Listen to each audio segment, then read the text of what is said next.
Your kids? Oh, that happened. Doctor told me I was low. Pretty much. Wow. I can't believe it's that long. But you're right. 90, you graduated 96. Yeah.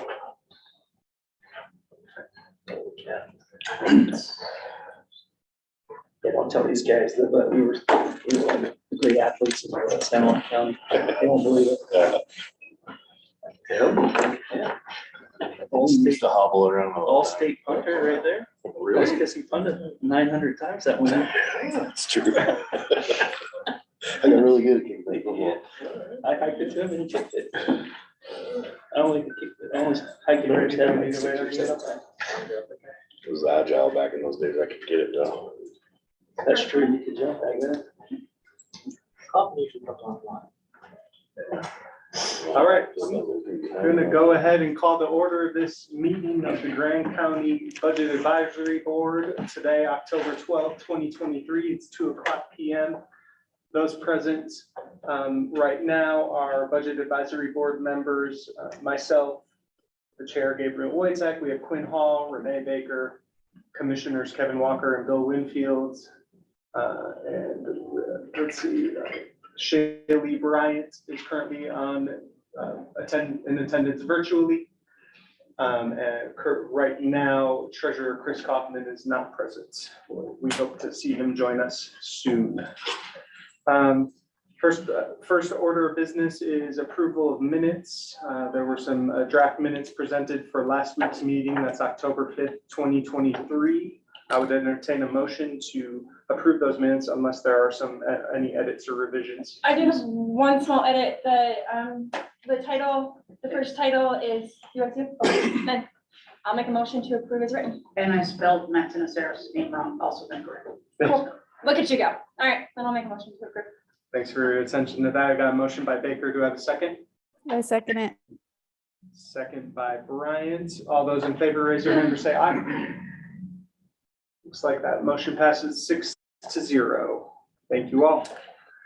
We'll move right along in our agenda here. We'll jump right into department presentations, and we're going to kick things off with the Planning and Zoning Department. And here present for that presentation is Elisa Martin with the Grand County Planning and Zoning Department. If you'll bear with me for a second, I'm going to share my screen and get into the Excel accounting software.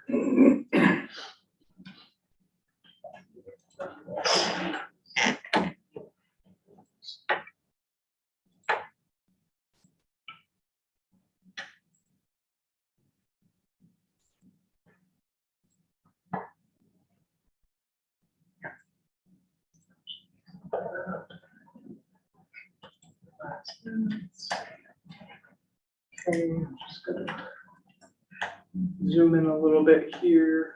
Oh, that didn't work. Let's try this again.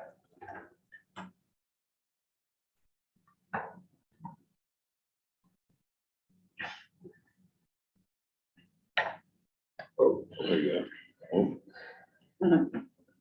No, that's pretty good. You can't see everything, but. no. Right, what if it's not very responsive. Tricky. Click, yeah. I don't know what's better. Okay, probably this is a little bit better. All right, so we're gonna look at the Planning and Zoning Department budget. Thank you, Elisa, for your work in preparing this and working together with me. We can start with the compensation, the first few lines here, and it looks like, as noted here, there aren't going to be any requests for reclassifications or new positions in your department. Not at this time. Okay. We'll just touch on lines where the budget request for 2024 is increased. So we'll kind of gloss over here through your budget. It looks like starting with the public notices, there was 3,000 approved in 23, and in 2024 we have a request of 9,600. You want to go through these items a little bit? Yeah, so the reason that this is changing is previously we do a lot of public workshops and advertising for those, and PSAs that go in the papers. All of those things were being coded to planning projects or special department supplies, which didn't really seem the appropriate category for public outreach type noticing. So I've moved those things into the public noticing budget category just because it makes more sense. And So there's no actual increase, just. Not- classification. not a whole lot. I don't think it's really increasing it's really just moving some stuff out of moving some expenses around from the, what we previously had budgeted in the special department supplies line item. What are the opt-out notices? Oh, so that is a big one. That's different for this coming year. That's related to the renewable energy Okay. program that's going to be implemented in 2024. And we're Yeah. getting closer and closer to that coming online. And so that's where they are requesting, they put that number for us together, the administration, that body, they put that number together, estimating what the opt-out notices would cost for different counties or participating communities in that program. So just came directly from them, and I have the documentation on that if you wanted to see it. And so these, like 6 public workshops, are those, That's what are pretty some much- of those workshops? That's what we budgeted, it's almost exactly, I think, from for 2023, and those are like, when we did our future land use planning, those workshops, we'll still have a couple related to the future land use plan in 2024, and then we'll also have, hopefully, we'll be doing more public outreach in general for various topics, but I could think off the top of my head, in updating the active trails, active transportation and non-motorized trail master plan, and then working on anything in the future priorities that we have identified, like such as watershed planning, that kind of stuff, Great, long-range planning efforts. thank you. Looks like $3,700 is being requested for 24 for travel. You've done a nice job here of identifying the conferences associated with that travel. Office supplies and expenses, looks like that's down a little bit due to having an in-house engineer, and you no longer have to mail those plats and the tubes and whatnot. I'm sure there's a decent expense associated with that. Yeah. Equipment and maintenance, not much change there. Fuel line, the request approved in 23 was 500. That's being doubled to 1,000. Yep, and the reason for that is with having our in-house engineer now, that person is going out and doing site inspections regularly, routine inspections, site visits. So they're out using that vehicle a lot, whereas when we contracted the engineer previously, we were just charged for that. Their travel expenses were just bundled into the invoice when they charged us for their contract services. So now we just need to make sure to budget for the fuel expense for the engineer to go out and do those inspections. And then we also have obviously a code enforcement, which was always budgeted for. But there is going to be, an effort to be more proactive in code enforcement once we hire that person. So it's going to be kind of upping the need for fuel, I guess. Yeah. Thanks for having the oversight to identify that. It could have been easily overlooked as far as the engineers' increased fuel costs. Professional and technical, 15,000 was approved in 23, and that's your request is up to $23,173. And before you go into it, I just also want to point out that it's still yet underspent a little bit this year as far as the 15 that was approved. So if you want to just explain that a little bit. Yeah, so as far as the increase, we did take on that new contract with GovOS for $20,000, which is going to be split between Economic Development Department and our department for the purpose of tracking short-term rentals and compliance with short-term rentals. And then it also tracks things on the economic development side for TRT tracking, that kind of thing. So we're taking on half of that. So that's a $10,000 increase. We also will continue to pay for Bang the Table, which is the software for GrandCountyConnects.com. That isn't changing. iWorks has gone up a little bit because we did need to up our capacity for storage space. And yeah, the other ones are pretty minor. The only other big one that's different this for next year and this year we added it to is the CAD software for the engineer. Okay. So it looks like probably just some of the bills for this software haven't come all the way through the end of the year. Yeah. Code enforcement, and we can't see what the rest of that is called, junk removal. Oh, yeah, perhaps? junk cleanup, yeah. So this was for the code enforcement position. There's a program that has been in place for a while, since before my time, to work with the Waste Services District and offer vouchers for dumpsters to go out to properties for cleanup.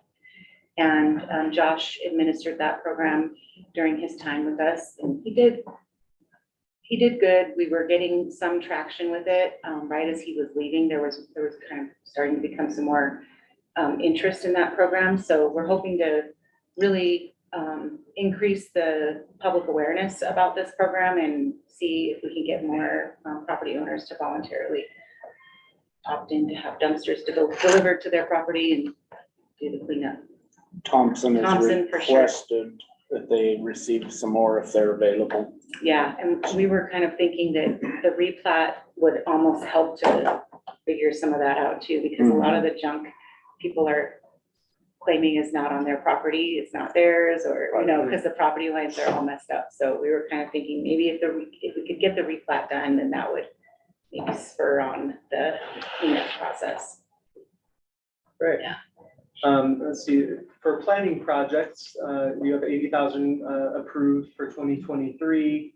I don't know if there are still bills due coming up for that this year, but the request is being increased by $7,700 to a total of $87,700 for this year. Right. You have those laid out here. Yes, so the 2023, I'll just start with that. We had budgeted for a possible housing study phase 2. And for various reasons, that is not going forward this year.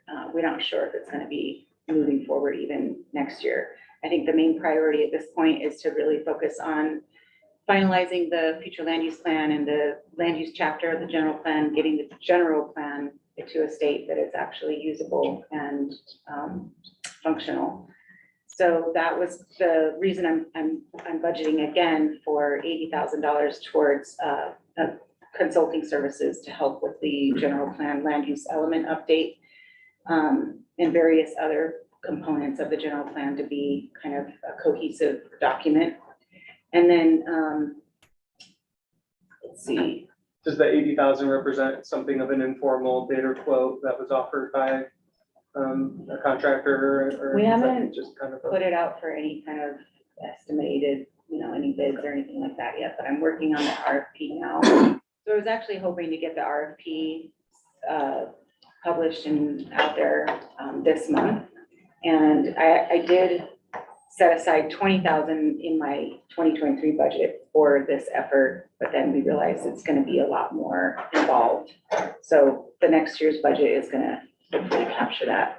The 7,000 is related to the Vista. So for whatever reason, the Vista, our AmeriCorps Vista expenses have always gone under the planning projects budget. Okay. So I just kept it there. It kind of makes sense. They do a lot of the technical and research support for planning projects. So, yeah. Okay. Any questions thus far from the board or from anyone present? Got a planning grant. That was another one that looks like we had approved for 2023 and perhaps is being carried over into 2024. That's right. We've started, the consultants have started work on this. We were just barely billed an invoice for a small amount of work. So we really haven't seen this come to fruition, but it's picking up now. So would it be appropriate for me to keep track of what does end up getting billed up until the end of this I think year that would and be- ultimately yes. reduce that 64,000? That would accordingly? be ideal for sure. Okay, I can do that. Okay. Noted, thank you. Engineering fees. Yeah, so that's going down drastically, obviously, because of the fact that we have our in-house engineer. We won't be contracting that out anymore, although we do have some leftover projects that Clorox started their review on this year, that before Dan actually came on. And so we're having them kind of see through those projects. It only makes sense if they have the history. Dan is also working on some of those, but we're estimating probably another 30 hours of time that they might be billing us for in 2024 to wrap up those projects. Do you think in the future there could be a small budget, something I in would there think just so, in case just Dan kind might? of a buffer in case Yeah. in case we get really busy with some big projects, big development applications that need extra review. Cell phone allowance, looks like that's pretty well laid out here in terms of I did get in there and update that. Oh, thank you. Great. Perfect, I see that. PD and AP. Can you just, Planning director, associate planner. thank you. Yeah, those are the four that have the cell phone allowance. Special equipment supplies, it looks like you have this pretty well itemized out. And those would be associated with those public workshops that we were mentioning regarding the previous line. Yeah. It's pretty well, looks like what happened this year and it's carried over. It's mirrored well by your, by that other line. Inventory, it looks like this year you probably had some expenses associated with the move into the new building. Yeah, and that was also due to hiring on the engineer. Mhm. And when we filled the planner one position, there were a few things that needed to be replaced when she came on as well. Okay, and looks like a scheduled computer replacement, some historic relics. Yes, yes, I'm hoping that this is acceptable to budget for the framing of some of the historic relics that we uncovered when we did the move, which includes the original zoning map that's all hand-drawn on the vellum sheet. It's like this big, beautiful, for us as planners, we think it's beautiful. And then there's, yes, the 1968 master plan that was planning out for the valley. Yeah, it's pretty interesting. Yeah, I mean, I think that preserving some history there, and that doesn't actually seem like an outrageous amount. Yeah, I'm hoping we can do it on the cheap. And schooling, a few conferences there. I think those are probably likely cross-referenced with the travel line that we already looked at. Anything else you wanted to say about your budget at this time? Not really, I think in general, it's not changing drastically for 2024. I mean, I think the biggest change, obviously, in 2023, which we've already kind of absorbed, and in the amended budget, was having the county engineer hired on. So something's just shifting around because of that. Great. Yep. Actually, and there is one, are there any questions from the board at this time overall regarding the planning and zoning budget? I know we didn't talk about this before, Lisa, so it's okay if you aren't prepared to Okay. provide a figure, but there's a plan check fees and revenues. And it looks like that's pretty strong this year. We've received 23,000 and we only budgeted 18. Do you have a number that you would offer at this time, or do you want to study that a little bit as I far would as? need to look at that a little. We just made some adjustments to the fee schedule for the grading permits, and we added a couple little items that needed to be accounted for that weren't there before. So if I could have a chance to study that, I could get back to you. And are there any other revenue lines that I should be made aware of as I go through those associated with your department? The only other, I mean, I think the only thing I can think of is the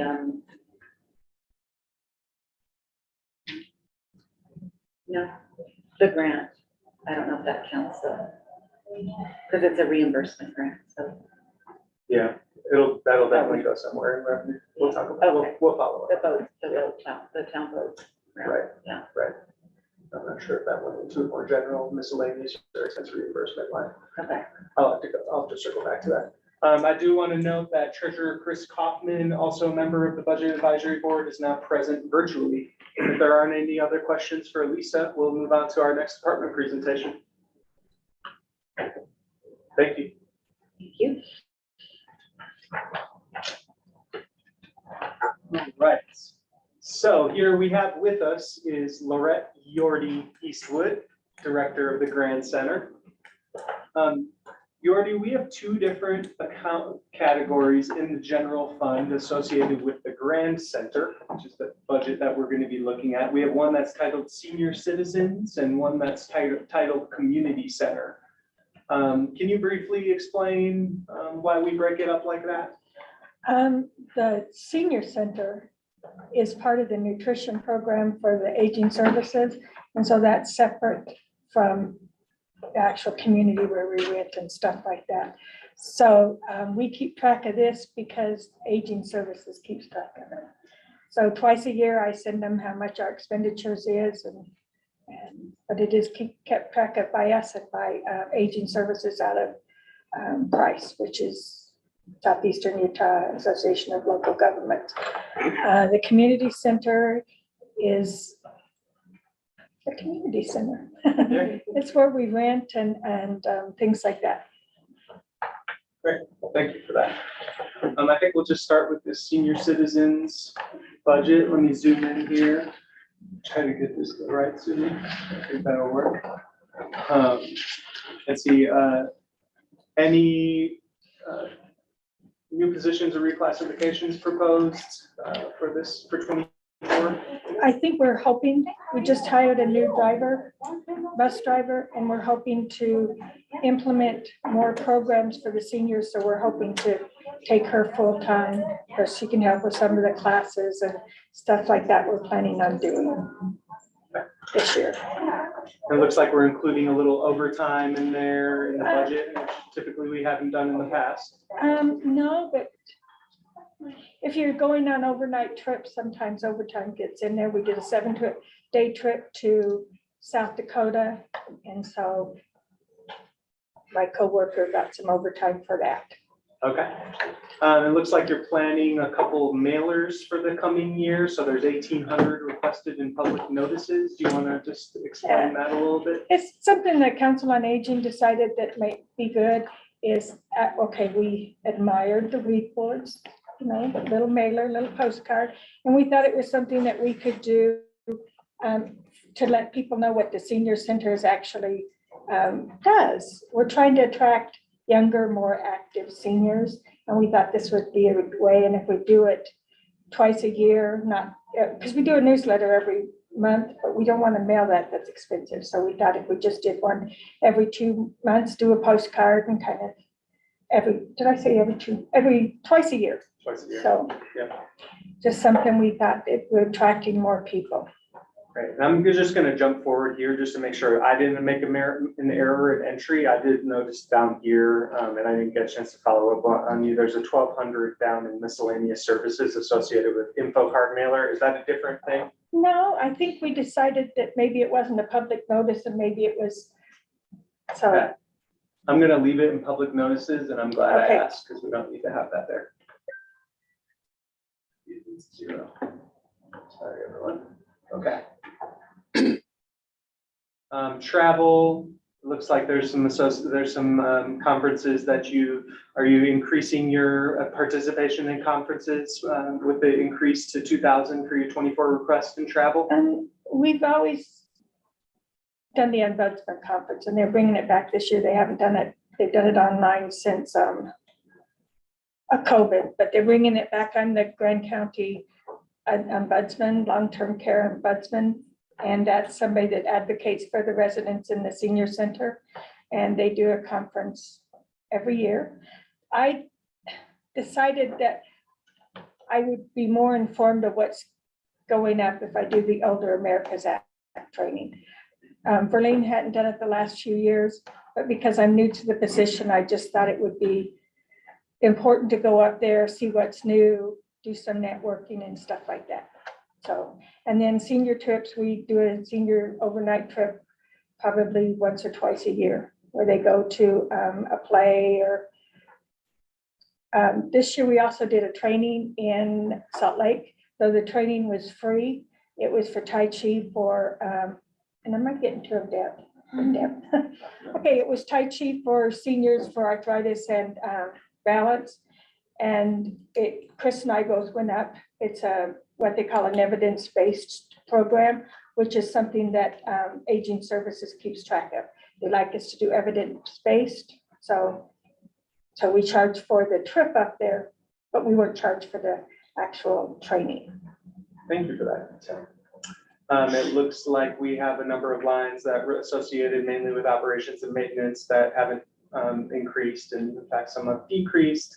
A little increase to 2,000 in special department supplies from 1,523, and that's just, it looks like you're trying to beef up some of your programming with bingo prizes and book club postage. The folks who use your facility really like those things? I imagine. Actually, bingo, it's pretty good.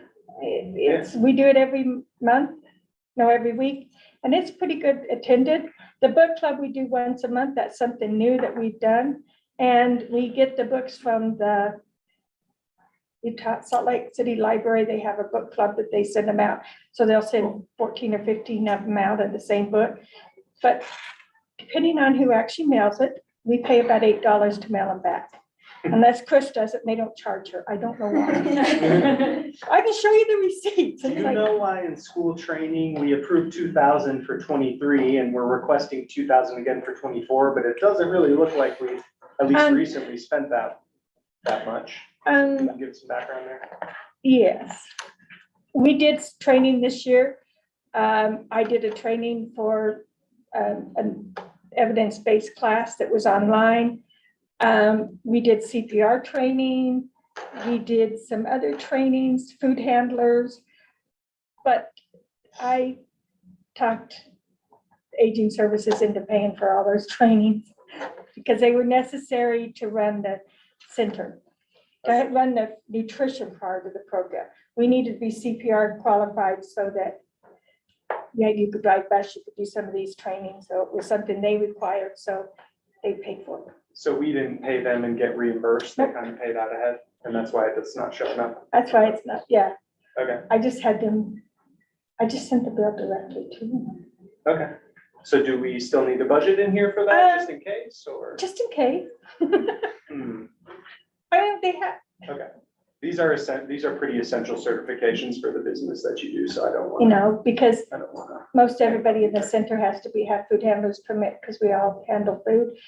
Brooke, though she didn't do it this year, has to have a serve safe certification every other year. So, I mean, there are some necessary trainings. I think we also are doing some for the maintenance workers.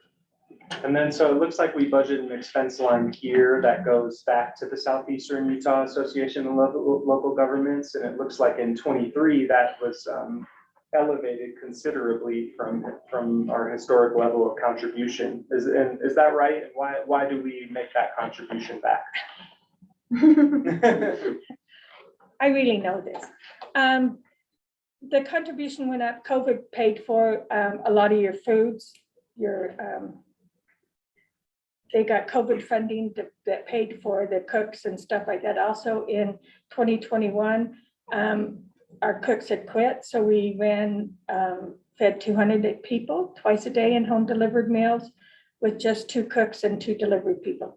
So Okay. that's how come it was so low. Basically, the contribution we make, 2 of our cooks are actually employees of the aging program. And so they're paid out of price, and we basically reimburse them for the wages for the cooks. The reason I'm bringing it up again this year is that for the last year and a half, we have only had 2 cooks, one cook and 1 kitchen manager. The kitchen manager is actually a county employee, but the cook is a state employee. And there's no time for them to take vacations or anything, and we weren't being able to hire people at $20 an hour in Grand County. So we got together and decided that we could give the cooks raises, and the Aging Services will pay for it this year, but we'll pay for it next year. That kind of what we decided. But that's a rough estimate of what we were given. So the 24 requests for contributions to other agencies, and that would be the Southeastern Utah Mhm. Association of Local Mhm. Governments for 2024 is $110,074. Thanks for that description. I just wanted to open up this window as well, just to show, to reflect what you were saying, which is that this expense line had pre-COVID had been up. Let's see, those are budget numbers. So the actuals being 155, but then they went back down due to what you were saying, that there were some costs paid out associated with COVID, and now we're seeing those costs come back up.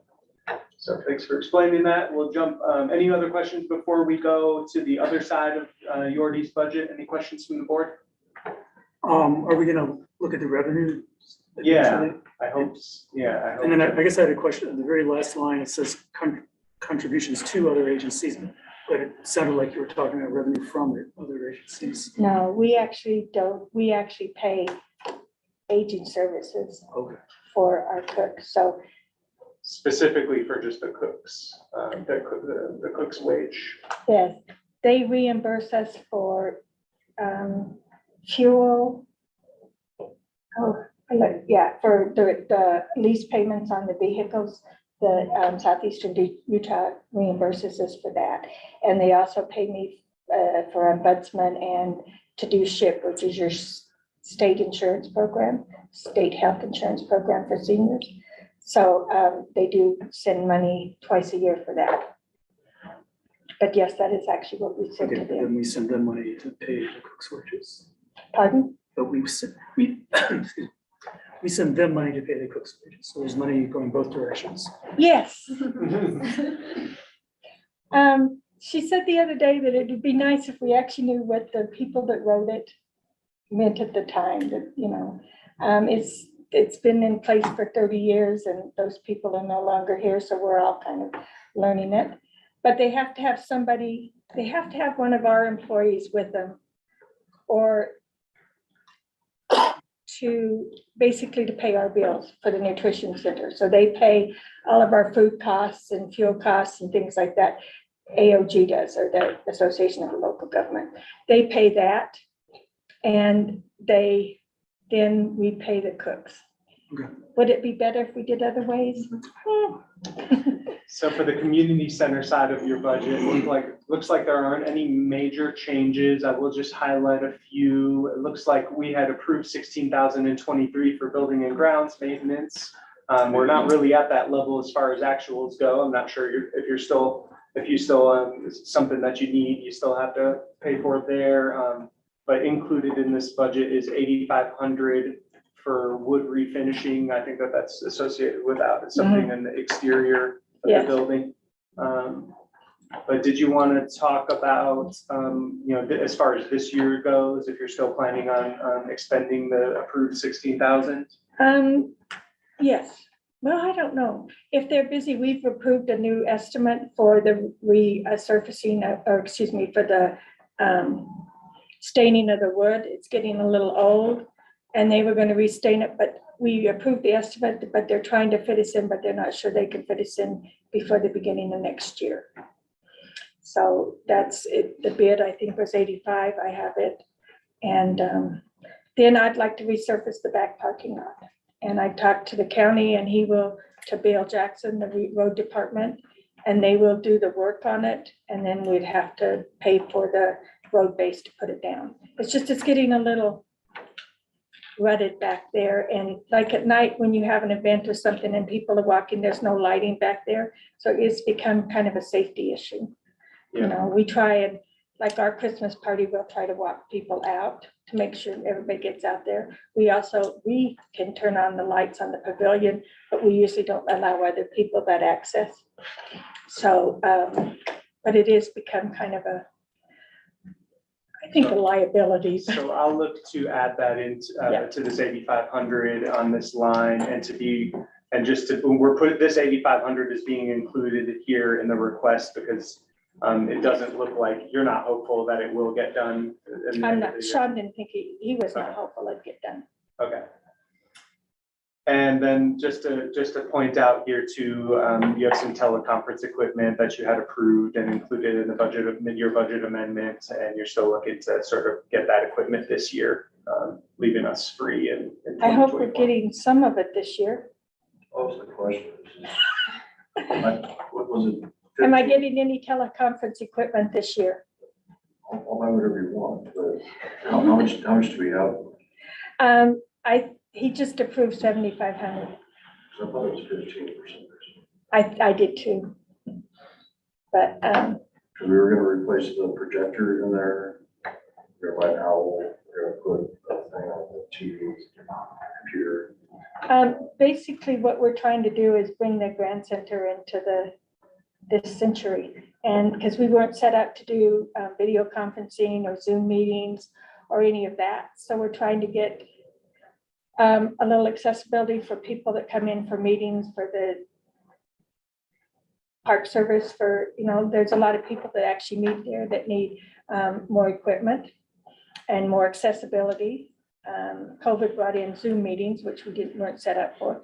So we were trying to do that. And the projector in the main hall is actually came with the building. So that's 17, 18 years old, which does not, It's way undersized on power. and it doesn't like new Projectors for that computers. size, They get really expensive very fast. Yeah, so that's what we were trying to do, is trying to kind of get a new projector for, Blue Stakes comes every year. That would be nice if they could utilize the computer or the, To that end, is there a way to do it all this year? Instead of having to break it up between years? but if we added, If you had like as a projector, a decent projector, there, maybe you'd be spending $12,000 on itself. Well, I think the plan right now is we have approved 7,500 to spend this year. Period. There's no other extra. so could I get, okay. So I guess what I'm asking is, can I put the other $7,500 on next year to And- get the projector? Because the projector would have to be rewired because of how, and probably put on Bluetooth too. I don't know.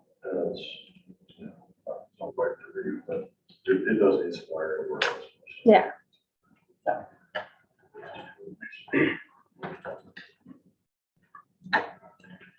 Add that in.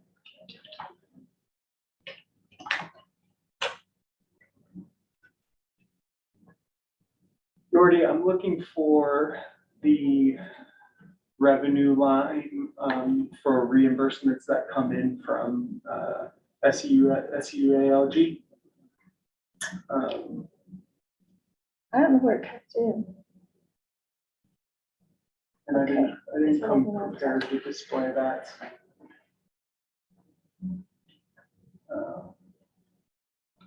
So I do apologize in advance. I do see that there's a line here. Where is it? You see the Grand Center TRCC contribution. And so there's an allocation from the restaurant and car tax, that's from Fund 22. That goes to support the operations of the Grand Center, which in 2023 was approved at $672,385. And I think we might propose a similar split between the Grand Center and OSTA and the other entities that receive support and funding from the TRCC, which can be used for community centers and the like. Yeah, I'm sorry, I don't, Council on Aging, state grant. Okay, That must be it, right? I didn't know that's what it was called, but probably it's 11,000 twice a year. See, I can't. 11,000 twice a year, is that what's approved for 2024? That's what we can expect? I think so. She didn't drop anything, so yeah. Any other questions from the board regarding the Grand Center budget? I guess I'm just curious how much of the revenue comes from state grants and other sources and how much is from the general fund? Yeah, I don't have a breakdown of that. It looks like about 700 come from either TRCC or from the state grants. And then as far as what's approved in 23, we're talking about, and as far as expenses go, 327 plus 440. So that's about what, 375, 775.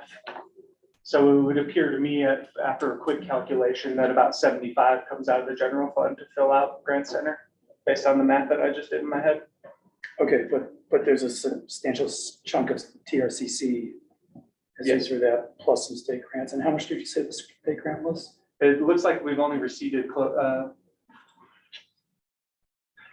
was in the $20,000 to $30,000. Yeah, 30,000 is what Okay. we've received this year. Okay, so it's quite small. And so mainly we're paying for TRCC. Yeah. Okay, there's a SULOG ship grant as well for 2,000. Thank you. 3345. Good eye. I'm cheating. Another little bit. Do y'all know if that's a number that it's going to carry over? And we're gonna Yes. get- Okay.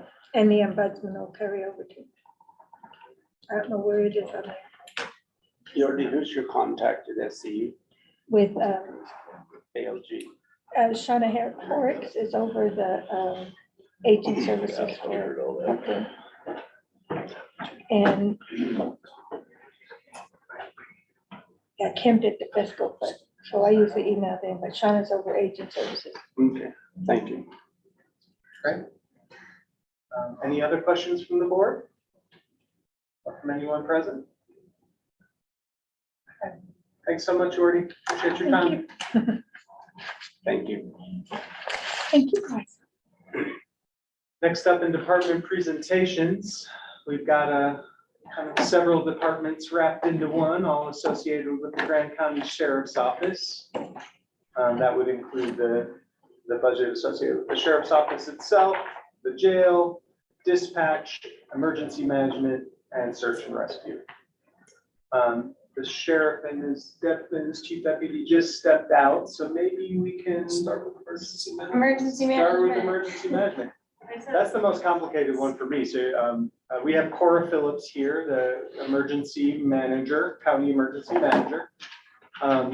Cora, I know there's a designated fund where there's the SHSP grants. Correct, and I just received notice of the award yesterday, so we received the funds for those identified projects.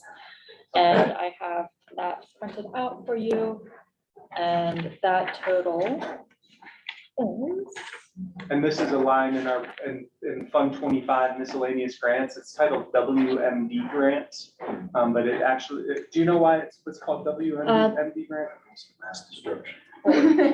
It is weapons of mass destruction. Okay. it's a terrorism focused grant, But we call it the SHSP State grant now? Homeland Security Program. Got it. Okay. So the current total award is $121,686.15, divided into a number of different projects. And so does that change these figures that you've entered here into this? When we looked over it, you did not have access to that, so I sent you an Excel spreadsheet with the breakdown. Got it. So the professional services, 40,000, that's for our emergency operations plan from hazard mitigation grant program. Or no, sorry, that is from SHSP.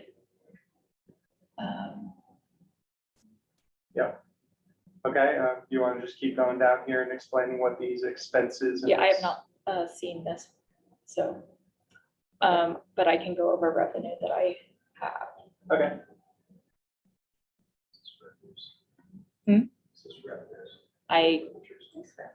Oh, expenses? Yeah, that's expenses. Oh, okay. So I have here in the WMD, for the WMD grants.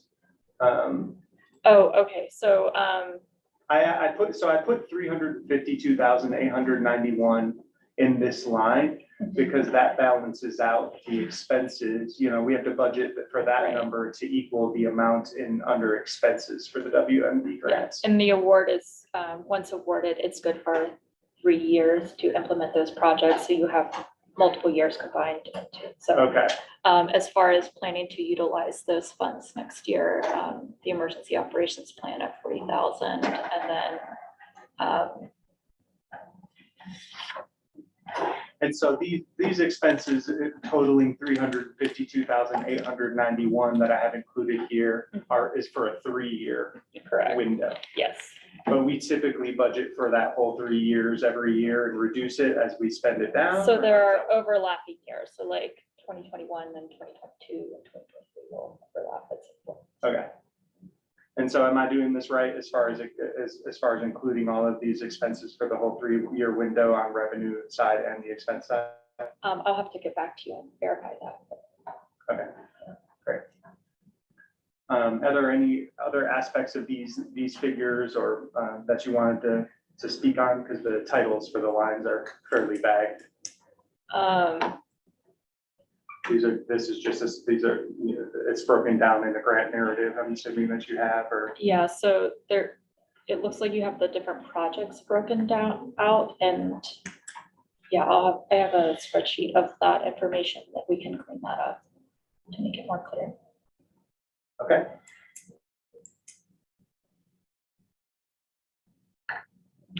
So we will go, and then, so the other thing that we have in the general fund, there is an emergency management category.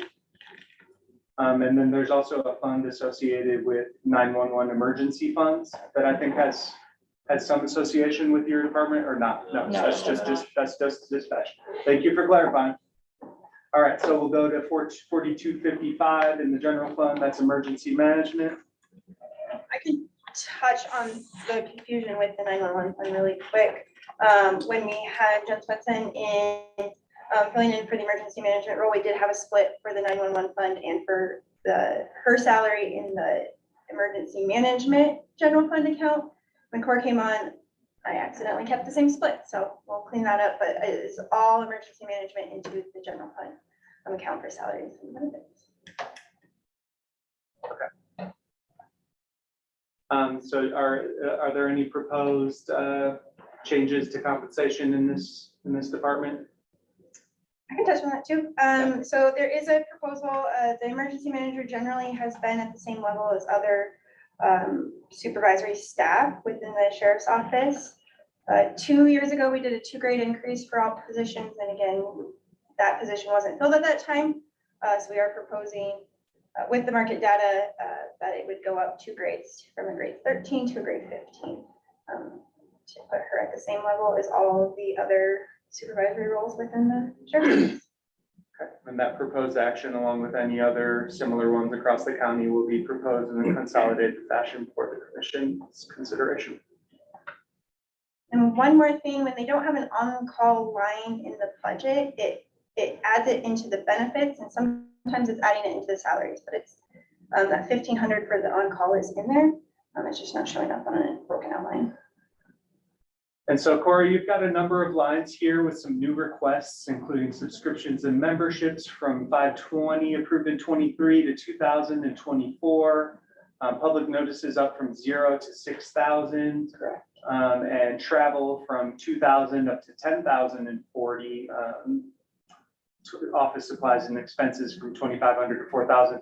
Could you give a, we've got a lot to cover today, but we definitely want to provide all the detail that we can. So I'd ask that you just kind of go through maybe this next group of lines and kind of give us your best sort of breakdown of, oops, sorry, that was not what I meant to open.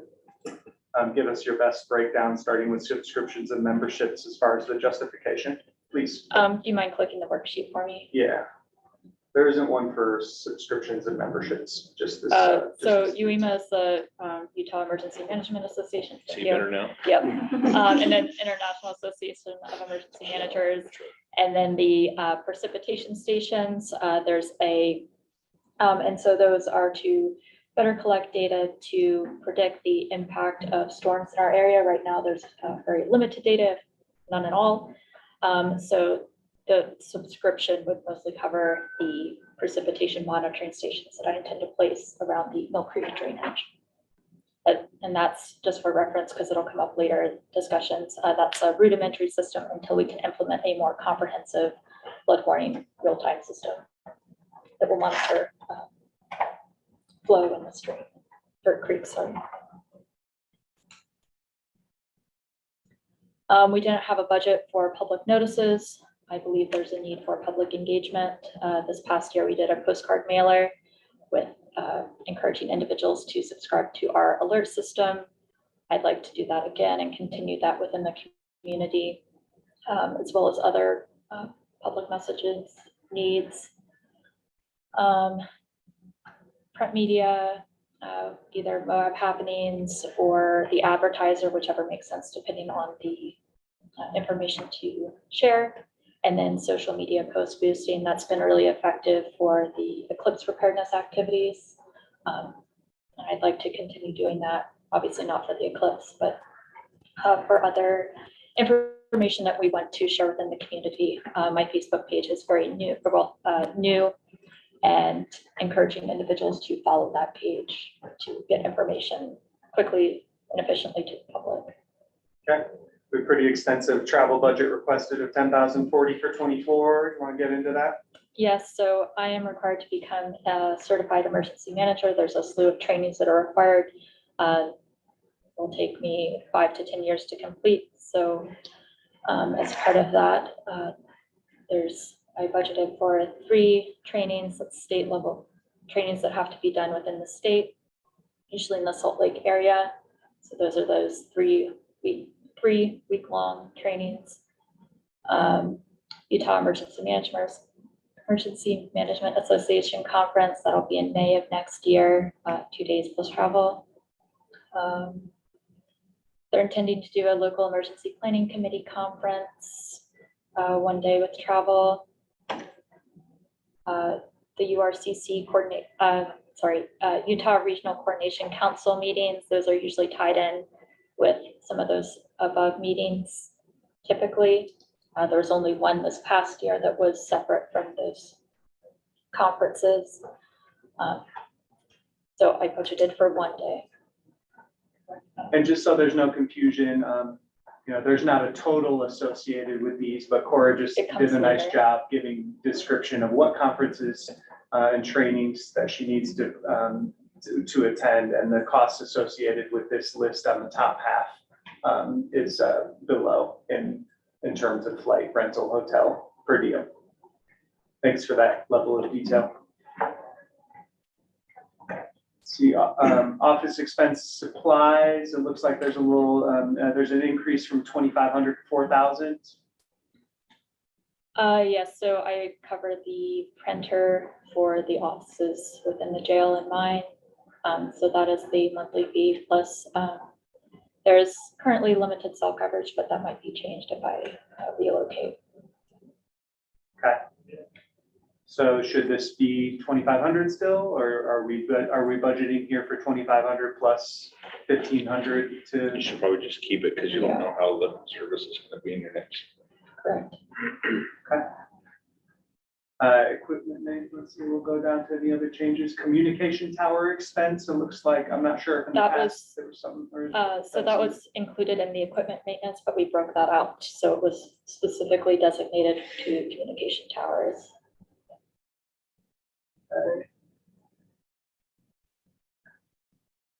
Looks like there's there's a, Can you move it up, please?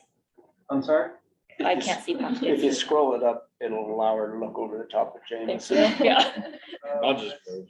it's okay, There sorry. you go. I got it right there. 2,543, so there's a contribution that comes from the county for state forestry, fire, and state lands. So that's our participation commitment for, with forestry, fire, and state lands. It's kind of like our insurance policy if there's a major wild, and feel free to jump in, Jenny. It's kind of like our insurance policy if there's a major wildfire that happens. The total amount is 10,000 something, and usually we work with County Roads Department to cover that participation commitment. So I have a meeting scheduled for early November to discuss that further with them, what those projects will be, but that will be the other 75%. Miscellaneous services, with 2,000 was approved in 23, and that's up to 3,000 in 24. Are you? Correct. We're trying to move a lot of those meetings that were virtual during COVID to in person, and incentivizing individuals to come to those meetings, whether it be donuts or having refreshments. And those are public meetings, or those like stakeholder meetings? Yes, so like or- our local emergency planning committee meeting that occurs quarterly. There can be like, there's over 50 people that attend that in person. Okay. And are you holding the same level of meetings next year as you have this Correct, year? yes. So we've And those only are got required. 800 spent this year, of 2,000 approved. So why would we increase that if we have the same amount of meetings? Just, So I was discussing COVID. It was originally done virtually, and we're Okay. looking to move those to in person, so there's more collaboration in person. so there will be more in-person meetings next year than there have been this year. Yes. Yes, okay, thank you. So, sorry if I missed it, but a few lines above, you've got 0 for the flood warning system design fees. Is that meaning, is that? Where Where is do you see cursor that? is? It looks like there was 48,000 approved in 23, most of that being spent, so that would seem to suggest that. Oh, so there wasn't a number in there before and we took that out, so. Okay. And placed it elsewhere. That's the 200,000 that you see later. Looks like we're in need of some personal protective equipment for hazmat expense. This is Correct. equipment that we don't have or is expired or. So we manage, or well, we legally, the hazmat response is under the sheriff's office. It is currently, that trailer is currently housed in the fire department, and they respond. So they need equipment to maintain their ability to respond to those hazmat incidents. And these were the immediate needs that they had. Thanks for breaking it out with such detail. So there's a note here for flood warning system implementation and a 200,000 capital improvement request for 2024. And then there's a note that says to be determined, if you want to go ahead and explain. Yes, so significance I of the have this from J.E. Fuller that, so we went to, we had a scoping meeting, and that was paid for by the city. It was just under $5,000. And from that, develop a scope of work for a 5-year plan and what that comprehensive flood warning system would be so that it is scalable and meets the needs of our community. So that initial quote was $33,358, but obviously that doesn't include the equipment itself. So that that 200,000 estimate was provided by Peter Acton with J.E. Fuller, and what that kind of first year costs could ballpark be with developing the 5-year plan and beginning implementation.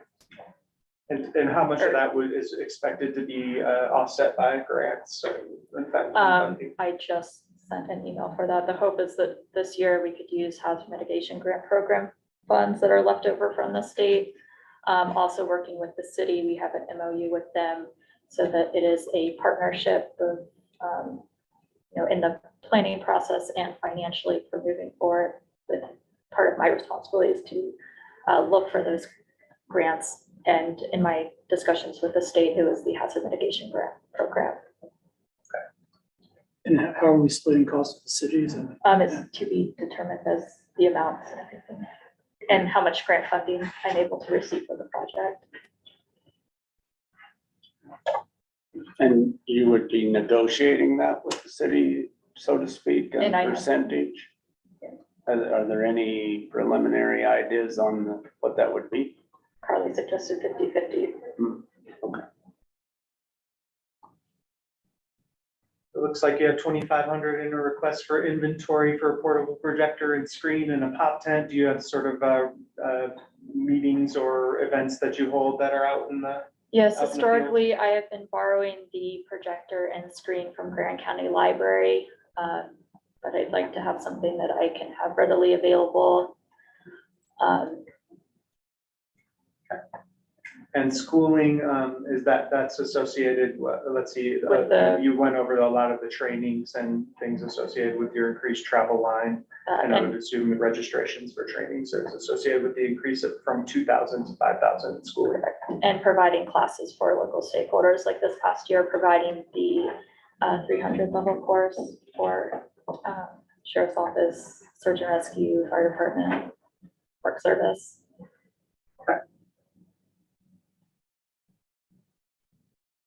Are there any questions from the board at this point?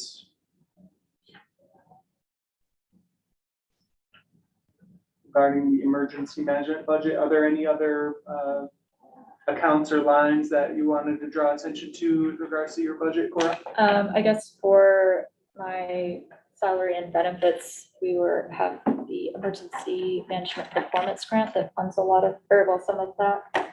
And that amount is, was recently awarded for 34,300, 34,300. correct? If you haven't already shared that with me, I wouldn't be surprised if you have. There you go.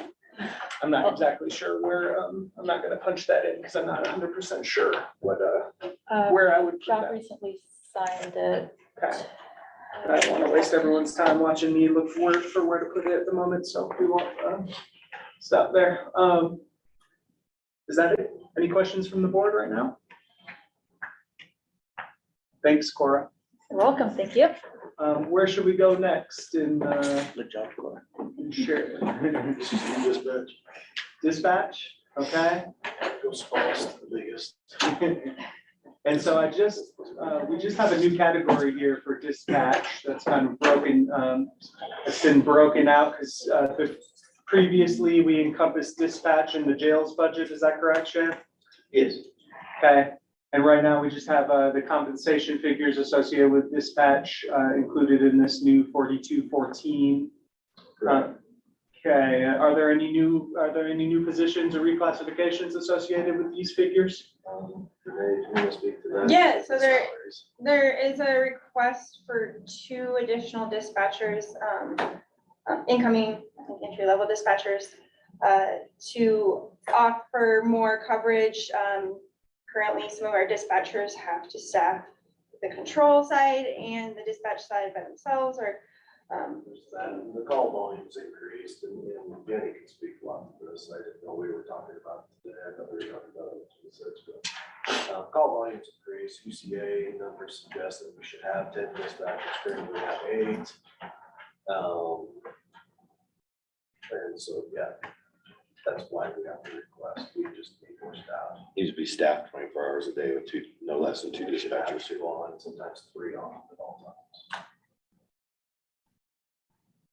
All right, and then as far as the other expenses associated with dispatch, are those yet to be broken out here? Remind me how we're gonna move forward with it. I've been putting them in the other side, In 911, the okay, 911. yeah, I kept them separate over there. I haven't even looked at the. okay, salary side that's of fine. it. So all of the other expenses, so the salaries come out of the general fund, but all the other expenses for 911 are covered by the E911. Great, that's the detail we needed. So we have salaries in the general fund, and then we keep this other fund here because these are these are reimbursed in a different way. We get, just under $20,000 a month from the taxes, that go into this separate fund, and we pay everything out of that for dispatch. That's the dispatch supplies, this is just the phone bills, everything, and I've broken it down according to what we paid. The phone bill is still showing a little bit high because we switched to what's called the Davis node. And those phone bills haven't evened out yet, probably won't until about next year. So, that is still high for a phone bill, but hopefully by 2024, we'll show it a little bit lower. Are we expecting some bills to still come Yeah. due this year? Yeah, Okay, they're still balancing out. okay, But this covers our MediaWorks recorder, this covers radio equipment. This will cover the new P25 systems and the costs associated with that next year.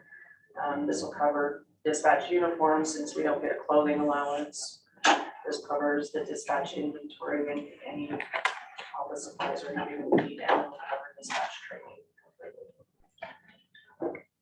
Basically, anything to do with the PSAP 911. Correct. You can use, that's why there is a salary number in there still. yeah, Because the idea was is to, we were, because there was that, because when Jenny was acting as the, we were paying the salary, because you can use 911 for salaries for dispatch as long as it's in the PSAP. So the idea was just to move emergency management's out, but to alleviate the impact on the general fund, move some of the general fund for dispatch back in to the 911. So that way it basically sits, it just looks correct, or is correct. okay, thank you. We have equipment maintenance here. Looks like maybe we could use a professional and technical line in this budget, but this is making do. That's usually a cost associated with software. Any new software that you're using, or is this sort of a normal baseline? Okay. Is there a place where that, let's see, had that been set somewhere else in this budget for those expenses, or? No, we've never really broken out the dispatch budget before, Oh, so. got it, okay. Cool. Recorder, can you explain the 4,000 request in lease payment and equipment? We were leasing the recorder up until this year. This year we paid off that lease. And so now the $4,000 is just the maintenance fees associated with it. Is that a voice recorder, audio recorder? Yes, that's Okay. for every one Thanks, of our phone lines, every one of our radio, all of our radio traffic, everything dispatch is recorded. Great. Miscellaneous supplies, looks like some pretty standard O&M and some memberships. Thank you for providing that detail. There's not subscriptions or memberships or schooling here. Maybe this can be a goal to clean this up perhaps next year. Thanks for rolling with it. There's a little bit of a category crunch we have here. Thanks for doing your best with what's in there. Inventory expense is 12,000. So it looks like some new supplies associated with dispatch. You want to go into the justification for these We expenses? go through chairs like crazy. It's a very sedentary job.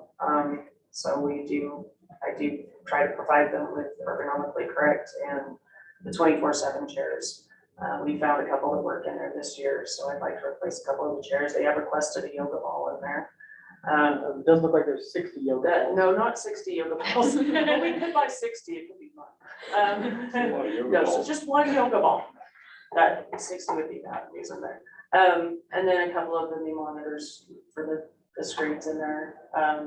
It is dark in there, so they've requested one of the therapy lights that they can sit in to increase their vitamin D levels. We've looked at a walking pad to place underneath the desk so that they can try. I've encouraged walking, not running, while they're on the phones, and then we go through headsets like crazy too. So the headsets are kind of getting up there in price. Great. And I just changed this, and we just want to make sure it's just one yoga ball at Yes, $60. Great. Yes, please. Thank you. That's me, saw that, because I was like, Shane gave me a look like I shouldn't have taken that off. Just making sure. Everybody went for everyone. Moving inmates in. Yeah, and the inmates. All right, and then we have a training budget here, and it looks like that's broken down with the appropriate amount of detail. And are there any highlights in here, anything new that's beyond the ordinary that you and your dispatch team need as far as certifications and I would trainings? really like to bring active shooter training for dispatchers down here this year. We did it a couple of years ago where we invited surrounding agencies. It was really successful. It's a really great training. And it allows the dispatchers here to meet other surrounding agencies, and it's very beneficial. They update it every couple of years. So I'd like to bring that down here. I'd also like to bring some more CIT and suicidal caller training for our dispatchers. Because we're seeing an A lot more influx of prevalent. calls that they definitely could use a little bit more in-depth training on those. Everything else there is pretty much standard. Great, thanks. What's the EMD research? It's emergency medical dispatch. We take, they're all I guess I was- dispatchers. One says 129. Is it swapped? Is it, do we need 129 of them? Swapped. Yes, it's swapped. Okay. Or, We were all working late last night. 129 on unit price and 4 quantity. And the active shooter is for the dispatch end of it, not the cop end like we've been doing, Yes. just to clarify. Any questions from the board regarding the dispatch budgets? Jen, can I increase the salaries? I just did a 50-50 split, but if we can get the total amount for this, I can increase the salaries too. Yep. Okay, So in other words, we can increase this contribution from the 911 Mhm. tax and out of the and general. out of the general fund. Thank you for that. One of the things we're gonna see change too is we're gonna start billing for our dispatch services to other agencies. Some agencies don't pay us anything right now, and they're gonna be getting a bill soon, so Be a significant amount of money. Okay. we don't have that yet. We're getting that imminent, ready to. And we have a number of revenue lines that we'll just review real quickly associated with, the sheriff world and public safety and things of that nature. And maybe we can talk about where we would include that if there's already a line for it or not. Thanks, Jenny. Sorry, I realize I might not have even properly introduced you now that I'm thinking back on it. It's Jenny Swenson, Dispatch Director. Thank you for providing that explanation. Where should we go next? Search and rescue. Search and rescue. All right, so search and rescue's budget lives in 4211 in the general fund. That's the wider sheriff's budget. And here we have search and rescue Commander Bradley Hines. Aaron Looney Triggs is also with us. Hi, Brad. How's it going? Good. All right, and so we'll start here. We have SAR salary, SAR overtime pay, and SAR benefits that live up here intermingled with the wider sheriff lines. Are there any proposed reclassifications or new positions? Did you update all those? I did update all those, so those are all current and I mostly matched with hours on people. So there's an update for search and rescue's always been eligible to participate in our pay for performance program as it currently stands. So there is on the employees who are eligible for that currently, that's included in the SAR salaries, but the hours might be a little, it's mostly level, but the hours might be hard to calculate across search and rescue. So I did just kind of an average across those. So it looks similar, but participating in the pay for performance, it would get that increase. And it looks like That's we it. zeroed out the SAR overtime pay again. I'd recommend that we keep that at 1,000, just because that's historically been about where we're at. I haven't gotten in there yet today. I made that request. It'll Yes, be in there. yeah, I can do it right now. But overall, as far as what the budget looks like, approved in 23 compared to the request for 24, it's not there's not a significant difference there. There's a significant difference in benefits. I'm not sure why that doesn't seem relational, but I will double check that, make sure and add benefits to somebody I shouldn't have. thank you. Okay. And then we'll scroll down here. Let's see. If I can do this. Let's see.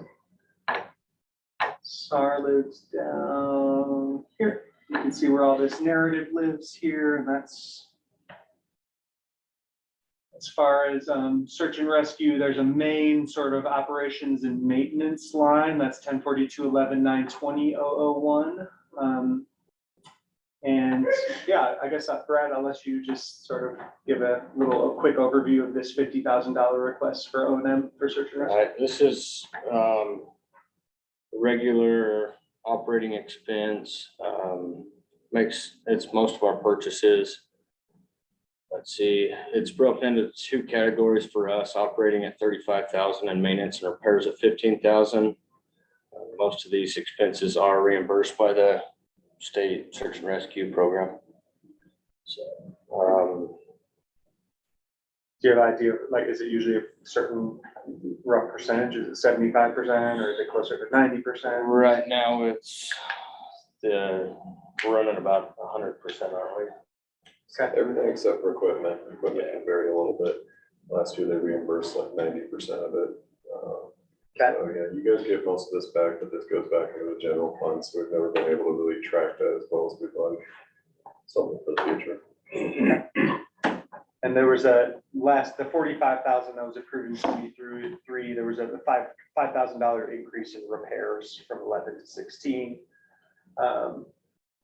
We'll just move right along here, and onto the capital equipment associated with search and rescue. Yeah, this one has gone up. Part of it is due to needing a secure facility out there. So it includes $30,000 for a new security gate for the center. And that's the Emergency Operations Center. Emergency Operations Center, yes. There's a reference to EOC, and that's the Yeah. Emergency Operations Center. Yeah. And that's how a lot of the other states are configured, secure facility. They have a lot of equipment in there. There's part of one of our evidence rooms on the other side. So this gate that slides with codes or cards would be beneficial. And that was, yeah, go ahead. No, yeah, go, I'm sorry. I didn't Okay. interrupt. Then the other section is Polaris 4x4 Ranger with modifications and required equipment with that. We've received a grant for 66% of that. And then we can submit the rest to the reimbursement program. But that will need to be covered initially through the county before we can get the reimbursement request. So 66% of 60,550 would be set to be covered, and then the rest of it you're gonna apply for. And DOR, what's DOR stand for? Yeah. Great. And that's for not only an OHV, but a drone as well. Yeah, that's correct. And then stuff for the OHV so it can be rescue ready. What was the OR? What was Department of Recreation. recreation? House of Recreation, yeah. And then so you had mentioned the fence for the EOC, the Emergency Operations Center, and there's also 10,000 here for radio antenna replacement. Can you explain what that's for? Do you want to expand on that one a little? Yeah, with the switch to the P25 and the state, we'll just call it a grant for the new radios. We're getting new dual band radios across the board for search and rescue. It's going to require replacement of the antenna from the original VHF antenna to a dual band antenna. In the EOC requires it in all the vehicles too, but you don't have to put up a big pole basically. And just to clarify, that this 30,000 and 10,000, is there a hope for funding opportunities to offset those expenses? I don't think you're gonna see a 30,000 for the gate, but Okay. 10,000 maybe from the state. Thank you. And then it looks like you have an old vehicle associated with search and rescue that, how many vehicles do you all have that are dedicated to search and rescue? We have 6 right now, I believe. Okay, And this one that is listed on here is on its last leg, exhaust leg, can't be fixed, stuff like that. So Looking at a vehicle lease that'll go, it coincides with the sheriff's office leases. And that's $10,000 a year. Then 500 of that falls into the other expense for the striping, but that's in the other category. And those other vehicles with search and rescue, those are owned outright, those aren't part of the lease. Correct. They've historically just been given hand-me-downs. Hand-me-downs. So, By the time they get it, it's not in greatest shape. anyway, they're pulling heavier and bigger trailers. So the idea is to get one of these newer Power Strokes that, you know, if we purchase it from the factory, we get a $20,000 incentive to lease it. So it's a good program to have for these guys. All right, and then there's a request of 22,850 in inventory. And you've given a nice worksheet breakdown of those inventory needs. Do you want to sort of provide any necessary justification for any of these lines? Are there anything that's out of the ordinary? It looks like some of it's more related to uniforms and things that are. Yeah, so we have over 100 tires on the ground, so that's low estimate for replacement on those. A lot of them are starting to wear down, so I'll start there. Laptop, administrative laptop, that will be, there's only 2 computers out there we can use, and they're both on their last leg, so that'll help with administrative. There's myself, Aaron, and administrative assistant trying to work off 2 computers, so this will alleviate some of that. The clothing there, these guys can't get their own outer layers, mid layers, because it is marked with Grand County Sheriff Search and Rescue, so it falls into us to provide that. The tools, we've had to replace quite a bit. There's some that are starting to fail, and they're used often for upkeep maintenance. The vehicle radio upgrade, when we get the dual band, that'll be installation cost associated with that. Vehicle striping is for that lease vehicle to add on to there. The flashlights that we have are 10 years old at least. Quite heavy too, quite large. Batteries are starting to dwindle on them, so. Like an old mag light, huh? Oh, bigger than an old mag light. Yeah. Yeah, the new ones are a pound lighter. It helps. And those are for our large scale search operations. Starlink, that's for the hardware section of it. Pretty much everywhere we go has no communication or, radio or cell phone, so this should help us in that aspect. Then the high angle hardware that you see is associated with the rope rescue stuff. A lot of it expires every 5 years, so we're trying to cycle through instead of larger purchase. Great. Every 5 years, so. Change your Starlink to a $1,000 version.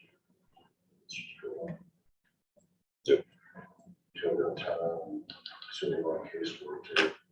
So Grand County IT Director Messa Saros has advised that we increase the Starlink amount to 1,000 requests for 24. And the overall request and inventory for search and rescue is 23,150. And does this sort of encompass the area that the state doesn't reimburse? Is that right, or not necessarily? Sorry. Go ahead. Some of it they will. Okay. I'd say that the minority, we're looking at 20-30%, something like that. Okay. I wanted to just touch on the revenue for search and rescue. I was looking at this earlier.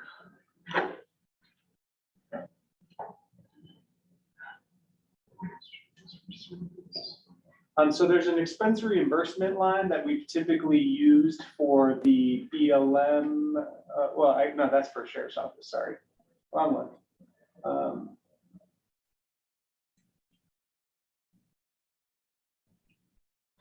Well, there's the Sand Flats Search and Rescue. That's an item we talked about, and this when Andrea Brand presented for the Sand Flats Recreation Area. department budget presentation, and there has been some follow-up regarding that. And have we come to a conclusion? I seem to have seen that maybe we can expect that to be elevated to 15,000 for 24, or no? I haven't seen an official, but Okay. the word was it was possible 15,000. Okay. Let's see, there's an allocation of TRT mitigation funds that are allocated to search and rescue. It's been in the amount of $300,000, and that's been a pretty flat contribution. Let's see. I might have been confused myself.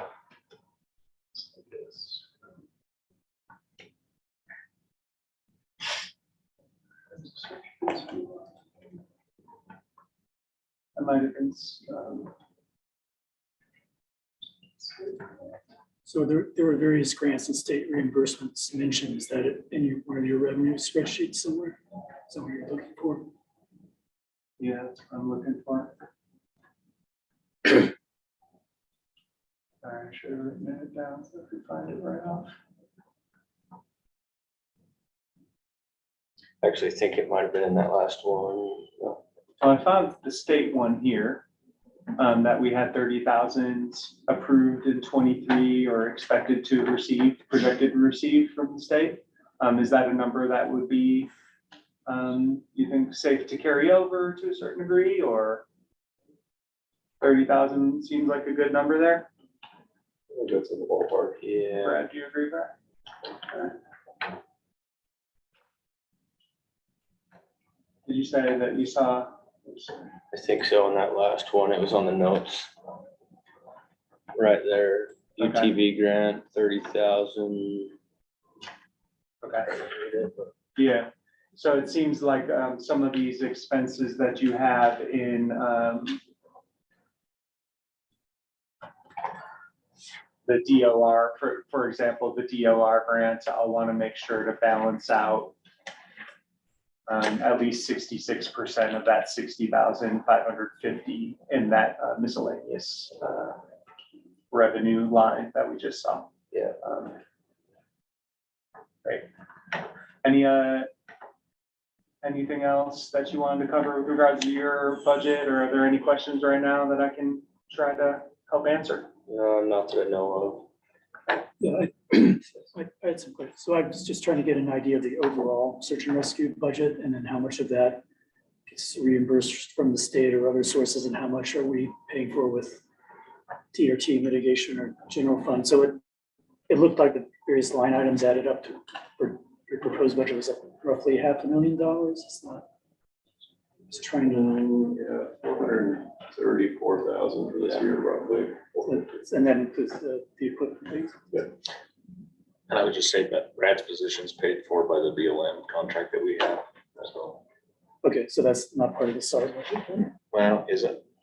The way we pay it out of salaries, it comes out of sheriff, but it gets reimbursed from the BLM. So it's there in that amount, but it's not part of the SAR salaries. That was the other piece that was in expense reimbursement that I had opened up. It's 200,000 approved this year, and there was like, it was 70,000 or something of that nature. It should be probably a little more. Okay. Paid for him and his vehicle, I'm just gonna go ahead and add that in, because it Who is it again? I'm says, sorry. the BLM. Whose salary is it? Sergeant Holmes. and so I'll put in 80,000 right there and revise it as needed. Ranger. What's that? Like that much. Okay, but that's being classified as separate from the SAR budget now, right? Sounds like it's coming out of the SO salary. Yeah. So like for revenue, it looked like 300,000 from TRT mitigation. That's the bulk of the things that aren't covered by state. I'm asking for a couple of reasons. One is, people just ask, how much are we spending on search and rescue? Because that's something very directly attributable to tourism that people are curious about. It sounds like the answer is maybe $400,000. after reimbursement. So, And then the companion question of that, and I think Gabe alluded to it earlier, we were having a discussion last week or the week before about whether, how much Sandflat should be reimbursing for search and rescue, because they have a separate revenue stream of the toll booth. And Andrea did some calculations. I think she concluded that maybe in terms of man hours, it's 15 or 16% of search and rescue happens up there. So does it make sense that of that total 350 or whatever it is, maybe 15% could be paid for is attributable to Sandflat somehow? And could be paid for, is that makes sense to you guys? Yeah. So you're suggesting it could be quite a bit more than, Yeah, maybe not this year, but maybe future, and it sounded, it has an impact on the rest of the budget, so maybe this year we only go up to 15, but I think next year you could probably justify more like 40,000 or something. I think they have a hard time determining exactly where people are entering from for some of the calls. So they split it 50-50. Right. Are people coming from up top or people coming from the fee booth? So they made a decision, we call it 50-50 at this point, which seems reasonable. Okay. But yeah, the exact numbers there will be difficult. Because I think on Andrew's spreadsheet, she just assumed like a $22 an hour or something like that. But to me, it makes more sense just to look at the overall non-reimbursed budget and what percentage of that we're using. So, note for 2025. I think she did note, though, that a large part of it is actually outside sand flats, but gets attributed to sand flats from the stuff that's up above, right? Yeah, that's what. Like they were just Porcupine mentioning. Rim, Yes. looks like there were 20-ish calls so far. So those are only counted as, those were assumed to split 50-50, half from outside and half attributed to sand flats. any other questions or comments regarding search and rescue? Is there a reason there's not a separate budget just for search and rescue? Not as far as I can tell. I think it was, I remember talking to Chris about this. They talked about doing it, but it just, he said it was so intermixed with the sheriff's office, it was easier just to keep it in with the sheriff's office, but it's just like we just created one with dispatch. It kind of makes it easier just to have one. Or sorry, but I remember in the past, there was something I can't remember why. There was a reason why he didn't do it, but Just be easier to answer your question. Yeah. How much is search and rescue like? Here's I the would like budget. to know the answer to that question too, because I get that question asked all the time. And I don't know, it's a little hard to track all the places. Maybe in the future, we need to look at just separating, just like what we did with dispatch creating it. Yeah, I'm willing to follow up and see if there is a reason why not. I guess at this point it's finding, is there a real reason why we wouldn't? It seems like there's plenty of reasons why we would. Thank you, Sergeant Hines. Where should we go next? Jail. Jail. All right. Yes. I got the best hotels in town. You guys will get tired. It's a true story.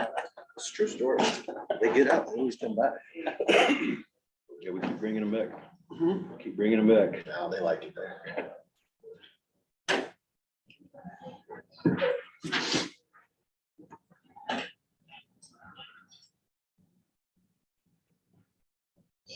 No budget. Yep, I'm going. We're gonna let everyone out. It's on your honor system. That's right. Mine does this all the time.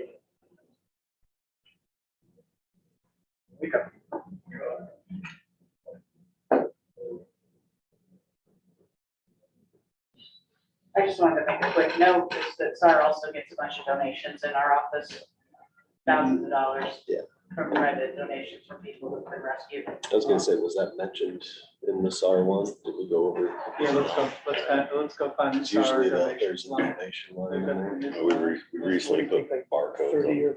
or 30,000? Business cards. 40, I think, where we're at right now. I'm not sure exactly what the amount is. I just know from being in our office, we get checks all the time for people that are like, thank you for saving my brother. Here's $1,000. Yeah, you would have to go back and run an average to figure out, see how the year was, but it's gone up this year, I think. Put it on the back of all of our business cards to search and rescue and QR codes and stuff. So we keep that in the designated fund. We don't slap them on all cars too. Not sure what just happened. Not happy. I'll go back to where I was sitting. It's probably that metal in my hand. And so those donations referenced, I actually just put in 20. I don't know if that's right. We've got 47 receipted in 23. So I'm not sure why.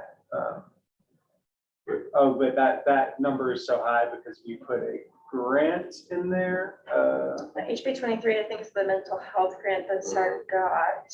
Okay. For how much? 31.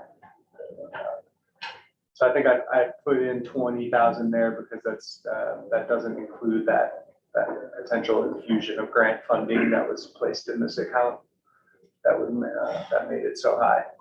So I don't know if if that number should be higher than 20. But just to be clear, these donations are put into a designated fund and not rolled back into the general fund. Correct. Because we want to make sure that money that people donate to SAR goes to strengthening SAR. Right. Sometimes they'll use the SAR donations to purchase equipment, but I think we also sent people the training with the donations as well. Just doesn't want to open that one. You're locked out. Ironic. We can do it. you want me to just tell you by memory? Try closing. There it is. Hello. Ain't that lucky? All right, so we have Shan Hackwell here. This is the jail commander presenting on the jail's budget. We'll start with compensation figures, any new positions or reclassifications proposed for 2024? The only position I'm requesting is part-time, another part-time registered nurse. Another part-time registered nurse. The overall increase a year was like 30-something thousand. Slightly lower than that, Shan. Yeah, there's a 2024. Salaries is 16 and benefits is probably about 4, 5.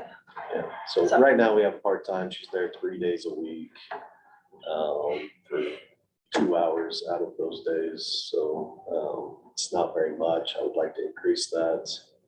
I think it's foolish not to have more medical in the jail, so we house people, so I'm trying to do that. And I think the impact to hire full-times and benefits for nurse would be larger. And so I would try the other part-time first, so. More coverage. Total on that position proposal is 18,000. So we have some operations, office expenses, equipment maintenance. We had some approvals up in the 10,000 range here for 23. That request is being carried over. It looks like we're a little underspent through here. Is there anything you want to comment on those items? Travel, we're doing a lot of in-house training. I hate to lower that number because I'm trying to send my people to what's called the JCCA.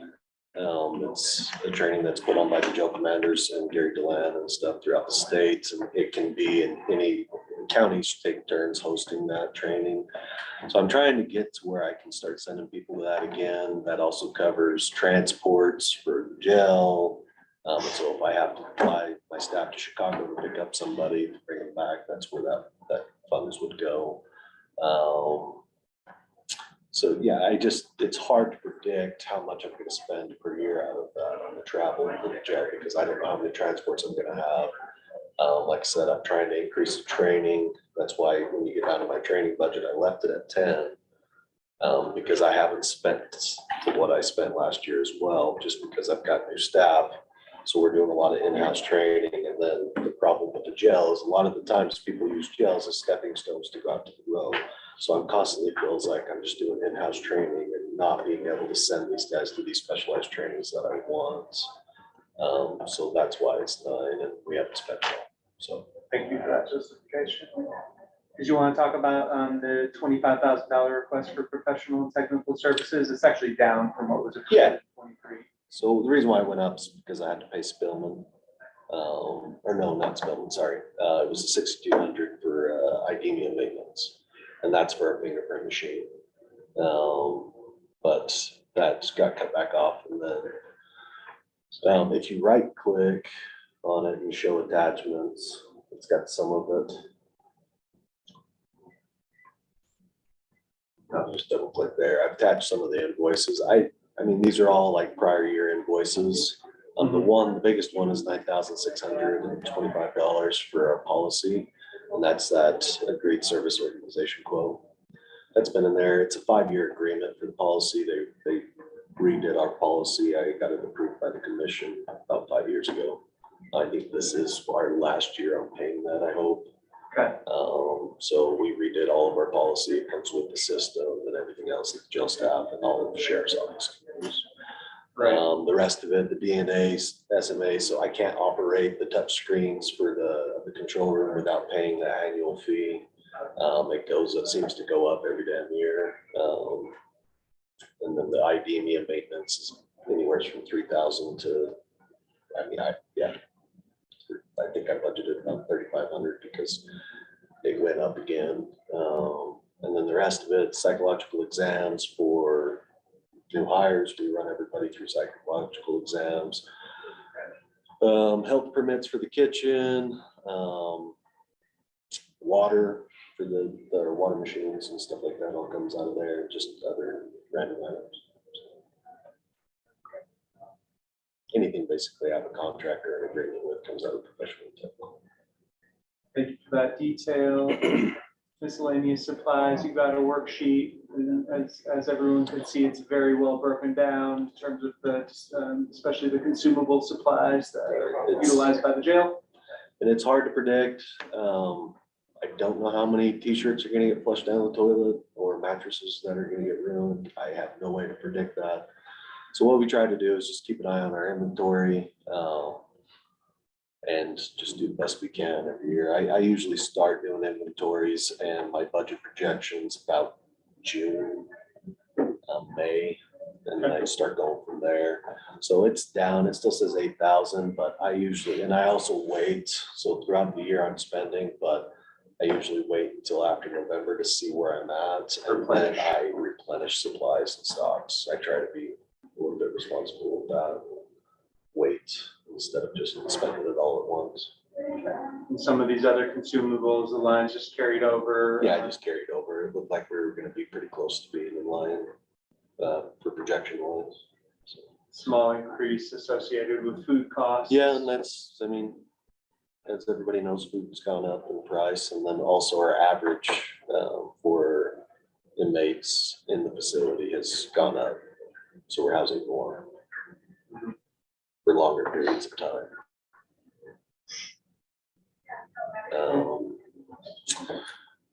Not having the capital, the $1,000 for the miscellaneous services, that's for like patches, certain things like that we need sewn on.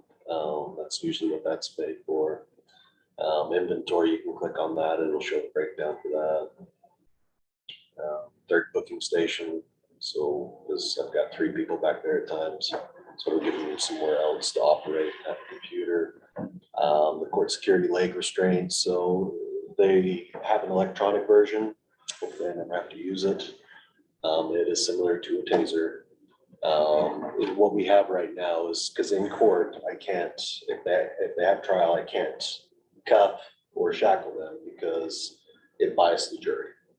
So there's a lot of times, like when we had the homicide case, I bring them up in cuffs and then I have to take cuffs off while they're sitting in there. And so I have to pay extra staff in some of these cases to be there right behind them and stuff like that. And some of them are in plain clothes, they're not even in art, just so we don't want to bias the jury. And then we also have it's this metal leg restraint that's awkward. It's hard to put it on, especially if somebody's being difficult and they don't want to wear it. And so they've come out with this leg restraint, and it's basically like a GPS monitor. And the idea is you would put it on their leg and they can wear plain clothes. And if they ran or whatever, you would shock them like a taser and they stop running, in theory. So we discussed that, and we think that we could utilize this a lot better than that big metal brace that goes underneath their clothes. Or even on transports. And transports and so on. So it would hopefully make things a lot better. So sergeant laptop, I'm trying to get my sergeants a laptop. The iPad is for me. Because I won't have a laptop.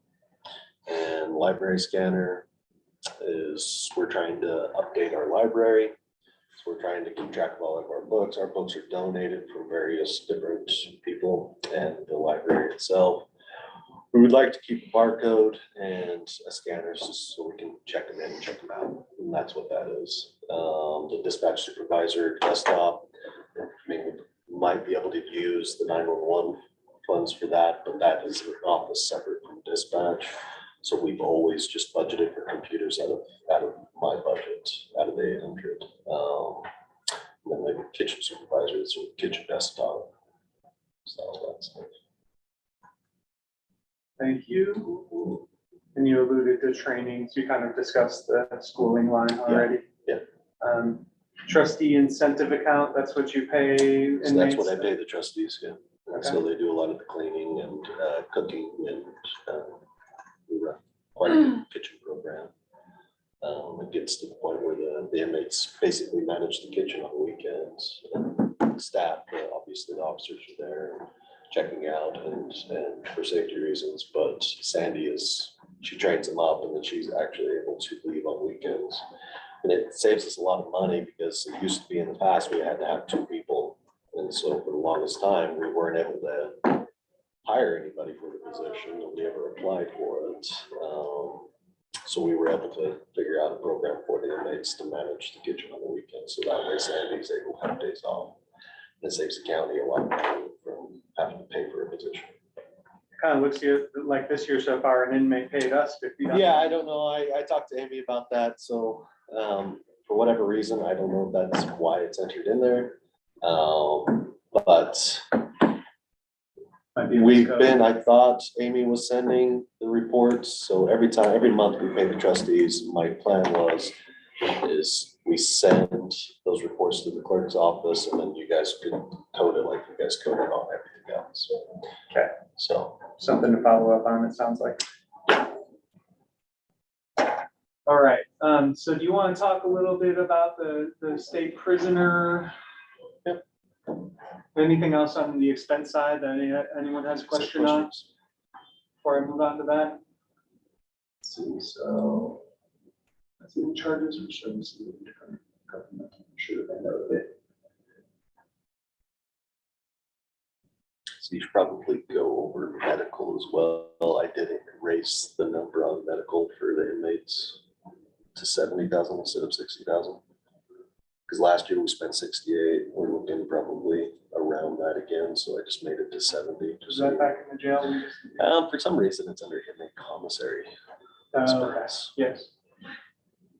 I apologize for the software having bogged down like this.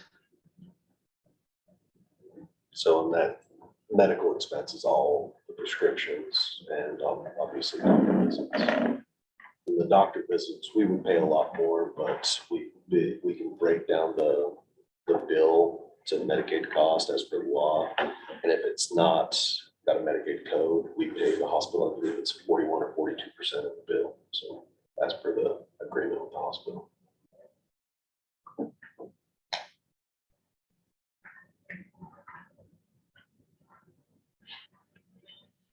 So I just raised it to 70. So we're at 57. And I don't know how many hospital bills, sometimes we'll get last year's. And this $100 request in commissary expense, is that pots and pans and silverware and things of that nature, or? I have no idea. Okay. I've never budgeted on this one, never edited anything in. I don't even know what's coded there, so. Your name is down. I guess I put 1,100 because that's what it's been budgeted for him. So I have no idea. I just figured it would be forgotten, so I went in there and entered some numbers, so it wasn't forgotten again. Okay. So I'm gonna inmate just follow up expense, I imagine it has to do with either Mel or something of that nature. Pots and pans are covered out of my 400 accounts in the jail, so. Okay. Clerk Honor is going to follow up on 104216. So that's not a total blind shot. I mean, it's not that much, but it's something for sure. And you want, as far as the inmate medical Yeah, expense? I just increased it to 70 instead of the 60. Looks like in 22 definitely got up closer to 60 or to 70, I should say. Yeah, and this year we had a couple big surgeries for some inmates in the jail, and then we also had, we've had 2 inmates that their prescription was $4,000 a month. And the one was here for about 7 months, and the other one was here for about a year. So, yeah, I think it's expensive. Okay. And it looks like there's the convention to budget in a little bit here for state prisoner reimbursement expenses. And it doesn't look like we're coding things there, so it seems like that nominal amount would probably be appropriate to include. Yeah. So is that for the state inmates? Correct. So yeah, so sometimes we'll take it and then one of the inmates to a hospital. And then we pay the initial cost. So we always just get reimbursed by the state. State covers all state inmate medical. So we don't pay for medical. I think it's just budgeted in there just to have a budget. So we Just the cover the guys. initial cost. Right. Good money going And on. it's rare that we ever take inmates to our hospital or they see our doctors because the state has their own program. They send their own doctors down. Right. And if they need serious stuff, they just get transported out. And so I have a couple, it looks like there's transient inmate housing, there's state jail housing contract and felony probation reimbursement. Those are a few revenue lines that perhaps you can speak on. Transient inmate housing, what is? It's $200. What's that? Okay, we don't have to dwell on it. Indigent supplies for them? So which one? I can't I don't have my glasses on. Oh, sorry. I'm half blind, so This is not, State jail. there we go.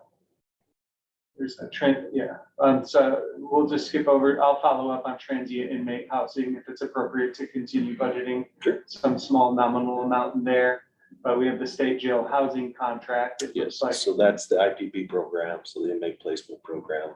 So I would say all but maybe 3 jails in the state of Utah house state inmates as a contract for the state prison. They pay us to house the inmates.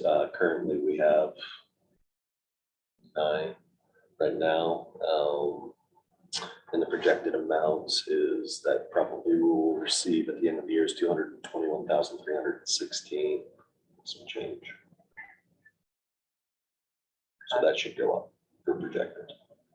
what would you suggest? You could probably put that number in for next year. So hopefully it'll be more. 221,000?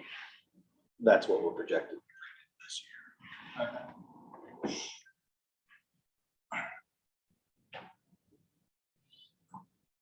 And then felony probation reimbursement, is that? So we just budgeted 70,000. I think last year we got 77,000.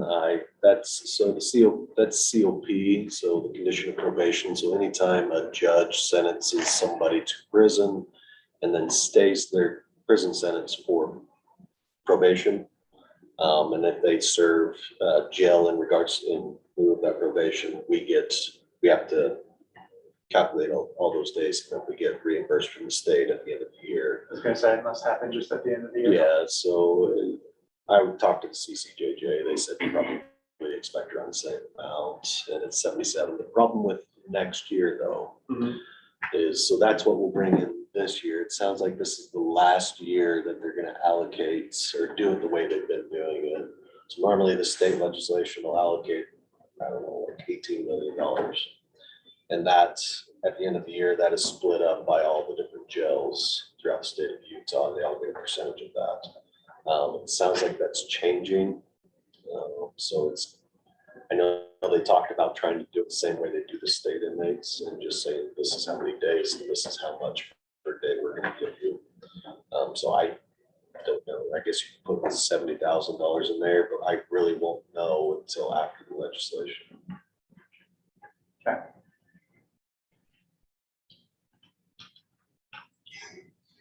So further up under recording, there was a line that didn't have a 2024 projection. Third line, recording fees. Recording fees, yeah. I have a note to myself already to follow up with the recorder's office on what to do. And we'll, I'm gonna go over all revenues, potentially even just next week. And so we can, Is that recorders, or I thought it would be like audio recordings? yeah, is recording fees, is that associated with the jail, or is that, yeah, I thought that was actually for the recorder's office. Not sure. Yeah, no, I don't. Wait, is all of this? Is that for the jail video? No, Oh, sorry. they've got airport fees. I think this is just all revenue. This is, The yeah, this is miscellaneous. just charges for services in the general fund revenue Okay, category. sorry. That's all right. Yeah, DNA collections. It says 150. We've got to figure out. Because every DNA we take, it costs $150. And so the state gets 125, the county retains 25 every DNA. So we'll have to sit down and lock down because that should be more than $150. Okay, so there's revenue coming in there, but it's potentially just not being coded there. Something of that nature. Yeah. Okay. Where'd you guys put the $10,000? For, If you guys are gonna be budgeting requests for next year, that 10,000 for the recovery center. Or that money that I received from the recovery center. You guys signed or the commission, I should say, signed the MOU. sorry, It's just reimbursing us for the administrative costs. It was $20,000 and then $3,000 for training, and then they give us $10,000 this year, and then they're giving us another $10,000 next year at the end of the project. So I don't know if that was accounted for it as well. can we follow up on that? Yeah. Okay. I don't have an answer for you at this moment. Any other questions or comments regarding the jail budgets? So I didn't notice, what's the total amount of reimbursement we get from the state? So it's $67.78 a day per inmate. Like, in 20, what do we expect that to amount to in a year? I guess, I don't do that. But 221. Because I can house 12, so in the one tier that I have, then you can house 12, so if you times that by 67, 78 times 365. It was, it's 67, 78. I think it's around 300,000 That's $2,500 an inmate. Times. times 365. I must have done something wrong. Either way, it's not that much. So it just, and it depends on what I'm housing. So I can house 12. Right now I have 9. Some of the inmates have to go to another jail or go back to the prison for programming purposes that we don't offer because some of the program requires a therapist. Yeah, I was just interested in what, what the total have been in recent years. So in the past, we haven't housed that many, so I increased the number, but then they just increased the rate. Yeah, in the past, we used to house females, and then we switched to males because we couldn't get as many females before, so we were housing only like 4 inmates at the time. And then the rate increased this year as well, so.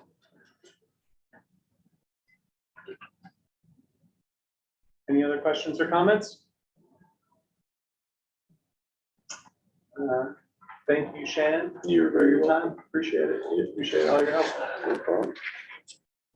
Here we have Grant County Sheriff Jason Wiggins, and Chief Deputy Sheriff Mike Palmer here, and we're gonna move back to 4211, where search and rescue is also encapsulated, but more importantly, the greater sheriff's budget. As we always do, we maybe want to make a comment first about potential reclassification or new position requests for 2024. Sure. You didn't ask me, I'm gonna blank out. I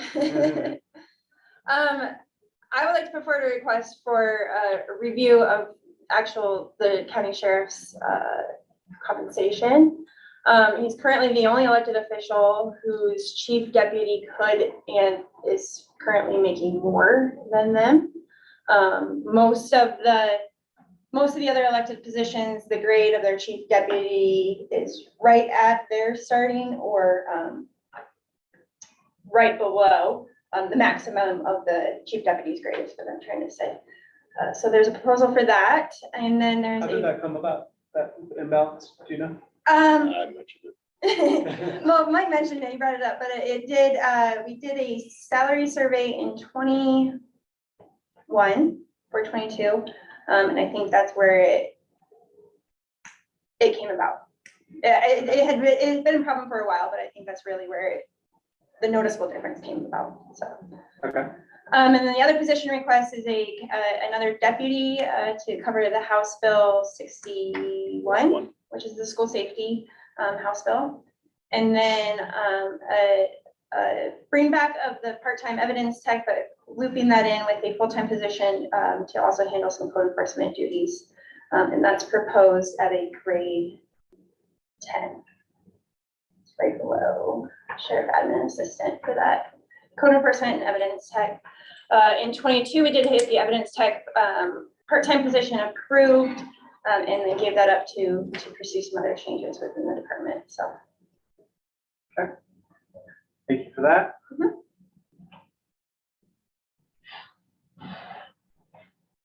All right, so let's go ahead and start here.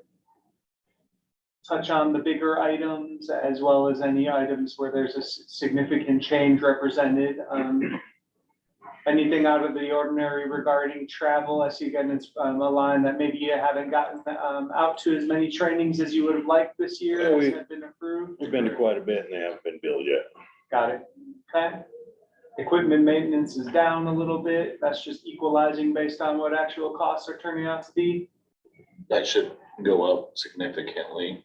We try to hold off until the end of the year for a safe go. That'll go up. I'm sure we're gonna use all of the 52,000. Yeah, there's currently, I mean, just this week, 12,000 out.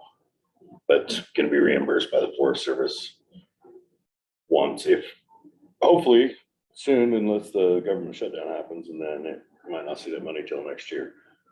Okay, well, that's a $35,000 request for 24. You want to go into vehicle lease? It looks like that continues to climb. What's going on in the So, sheriff vehicle lease world? With the two new positions, we're asking for they'll obviously need a vehicle to go along with them. They'll need to be outfitted.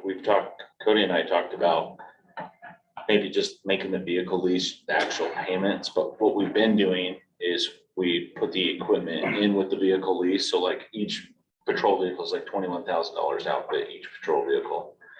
So we've been putting it in the vehicle lease. It takes about 3 months for a vehicle to be outfitted at Premier. We make payments on those vehicles while they're sitting on the lot. And so with Enterprise has offered, hey, if you pay us with your vehicle lease, you won't have to make those payments while they're sitting at. With the equipment, yeah. Yeah, you won't have to make those payments while they're sitting there waiting to be outfitted. So that's the reason why we're at the 345,000. We're replacing 5 admin vehicles with that.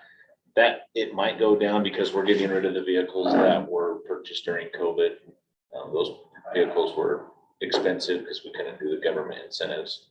Roughly save anywhere from what, maybe $400 to $700 a truck a month on those those four? It depends how much we get out of the current ones, because we might not make any money out of them, because we had to pay top dollar for those admin vehicles. So, like you see the note in there, we're adding 2 for the 2 proposed positions, and then you're gonna have to outfit those 2 vehicles as well. So does 345,000 reflect that, this note here? No, I think, after we get done talking to Cody, it may go up, it may stay the same. But I am thinking it's gonna go up. And so is there a feeling with the general lease program, and that this might be more of a countywide discussion, that we might even have Cody come down and talk at some point about, I think the idea of it's behind the lease program is the costs start to equalize, and I don't know how far away we are from that, but it seems, we haven't seen that come to fruition anywhere yet. Right, and I've mentioned it before, but the COVID really put a hurt on this entire program. When they first started it over there at 152,000, that was a purchase for nine vehicles. Now we've got, I think, 20 vehicles. So that's the reason for that jump. And then during COVID, we couldn't place the factory orders. So we have an F-350 right now. It has 5,000 miles on it. It's leased. It's like what Search and Rescue wants to get. We keep it for about a year. We outfit it with lights and sirens and like some pretty basic options. So we're getting ready to trade it back in. We have $10,000 equity in that thing right now. And so the purpose is to roll that $10,000 into the purchase of the next vehicle. So if we were to do it correctly and make these factory orders, like King County Sheriff's Office, most of their vehicle fleet is paid for because of the incentives they keep making off of each vehicle. But we have to be smart and turn it in at the correct time. But COVID really did hurt us with our vehicle lease. So I don't know if you're going to start seeing a significant improvement for probably a couple more years of it going back down. Okay. Yeah, I think it's something that. The good thing about the vehicle lease too is what I'd say is instead of buying the vehicle outright, like you keep the vehicle for about 40,000 miles of patrol vehicle. And by the time you start having problems with it, like transmission, because the guys are hard on the vehicles and brakes, and it's time to turn it back in. So your equipment maintenance isn't as high because you don't have to put new motors and new transmissions. Yeah. You can just turn it back in and get another new vehicle. Right.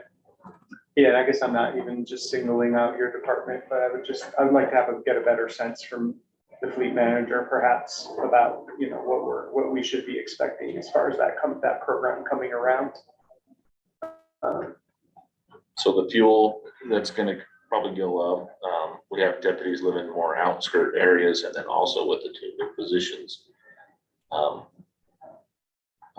would say a rough estimate or a safe bet would be 130 for fuel. Okay. All right, so that's $130,000 request for 2024 for fuel in the sheriff's budget. Moving on to professional and technical, that's typically where we put software costs. And there's 83,500 approved in 23. We have a request of 144,376. So if you want to go over some of this software costs, and we do have Grant County IT Director Matt Sinceros here too, if he wants to chime in if that's needed. The first line item, $20,000, is the body camera that we had signed a 5-year contract last year. So that's the second year payment of that. It's not out of capital, it's coming out of that now. I think the overall balance of that was like $150,000 for body cameras and in-car camera systems. The $30,000 is the same as what we budgeted for last year. It's a super user to manage Spillman. 2 guys named Tom. They manage Spillman for us. What's Spillman again? Can you just? It's our computer operating system that we use with the jail for the road Dispatch. Okay. The city uses it as well. All of our reports are in Spillman. Another thing that we're going to see, the state keeps putting more and more mandates on law enforcement requirements. Like you see House Bills 124, it's $15,000. That's new. First year should be reimbursed via grant. Is that the early intervention? Yeah, what IA Pro is it's a way to track your officers' behaviors. That way, once you start adding things, it will obviously send us an email saying this guy needs early intervention before we've either got a use of force or, you know, some behavior that ends up in the newspaper that we don't want or anything. Just help weed out the bad apples. It is not, it's not, we don't have to have it in till 2025, but I would like to get it in and figured out and everything, by the time, you know, 25 rolls around, so we know what we're doing with it, because it's a completely different thing separate from Spillman. Right now, we're tracking all of our stuff. We're writing reports on disciplinaries in Spillman, but there's not any way to really track them or gauge whether or not, you know, he may become a liability or she may become a liability or not. So that's mandated by the state. Do you have a question? Do you guys know Mike Brown Jr.? He claims he's got some information on a vehicle lease. He wants into the meeting. With our recent hackathons, I'm not inclined to. I've had some other guys contact me too with. I have no idea who that is. I've never heard Okay. it. And a quick question, actually, did you set the 30,000 for SAA, that was associated with Spillman? Yeah, Into- yeah, we And so- budgeted for that same position last year. It's, Spillman's a mess. they're called super users, right, Matt? It's just that I'm asking because there's 21,000 below for Spillman. Oh, that's the Spillman license, mapping. that's the yearly fee that you have to pay for Spillman. Yeah, that's paper support, that's the 21,000, that's just directly to. That's annual fees. Motorola for like ongoing support. Okay. Patches and updates. Just wanted to clarify that. Thank you. Yeah. You should just start putting Motorola next to everything up there. Motorola, it's usually 5 zeros. But yes, we have to pay an annual fee every year just to have Spillman. And we have to pay for people to take care of Spillman and fix issues. And then the other House bill mandated thing, that's that, it's also reimbursed via grant. That's the mental health grant to make sure that our officers' mental health and well-being is taken care of. Spillman mapping service, we budgeted for that way. Right now, so like dispatch could see where every patrol vehicle is in Grant County at all times. The same thing with the city, the county could see vice versa as well. And so it's a great tool to have to, if you're not getting radio comms out to a deputy, you can pull them up on the map and you can see his location. That's integrated with Spillman. Helps them get to calls faster too. Yeah, you can hit a route button and route calls to the appropriate location quicker. But that should be the main things that are different than what we budgeted for last year on the professional and technical. Okay, so that request overall is up to $144,376. They need to provide as well a number of I've got a few more to add into that. written quotes, and I do appreciate all of that detail being offered. And I'd also just say before we keep going is, this is still gonna keep changing. I mean, we're still finding bills that weren't budgeted for before. And so we're trying to update this as we go. So we're doing more follow-ups and put out a lot of requests for how much training costs, and I'm waiting on those to enter those as well, so. Okay. We have special department supplies, I'm sorry. You want to go through the highlights in here or any significant changes? Let's see, the request is $50,814 for 24. It was 32,000 that had been approved in 23. So definitely. There's a significant increase in ammunition. The reason for the increase is right now, since January, we've hired 5, and then with the 2 more, that'll be 7. It's basically almost doubling it. I have a breakdown. I can go through the whole thing, but it's kind of long-winded. If you want me to attach it in there, it'd be. It's also an election year, so we're anticipating that ammunition is gonna skyrocket. It never goes this. It always does this or this, Yes. you know? I mean, I think that's. Fortunately, we don't get a break either way. Yeah, I mean, the context given of y'all being fully staffed now, Yep. potentially Well, adding 2 more. we have more tactical training teams, you know, Yeah. doing that. Serving more search warrants. Yeah. There's a lot of stuff going on. Hasn't changed. calibers. Oh, yeah. Yeah, plus we changed, we went to 45 ammo was more expensive than that. But, yeah, we went to a So we cheaper switched to pistol round. a smaller caliber, and so we have to restock the ammo. There's a couple different taser line items in there. I'll just touch on those. So Yeah, we have to train every year. Deputies have to be qualified on their tasers. So we have to purchase taser training rounds. And that's a separate line item. And then taser training cartridges, that would be like, or taser supplies down at the bottom for 5,000. Mhm. Batteries, purchasing of more tasers for these new positions as well. the training cartridges are about, taser shoot has 2 cartridges, you have to shoot 2. And they're $50 a piece, so all 31 at $100 a shot.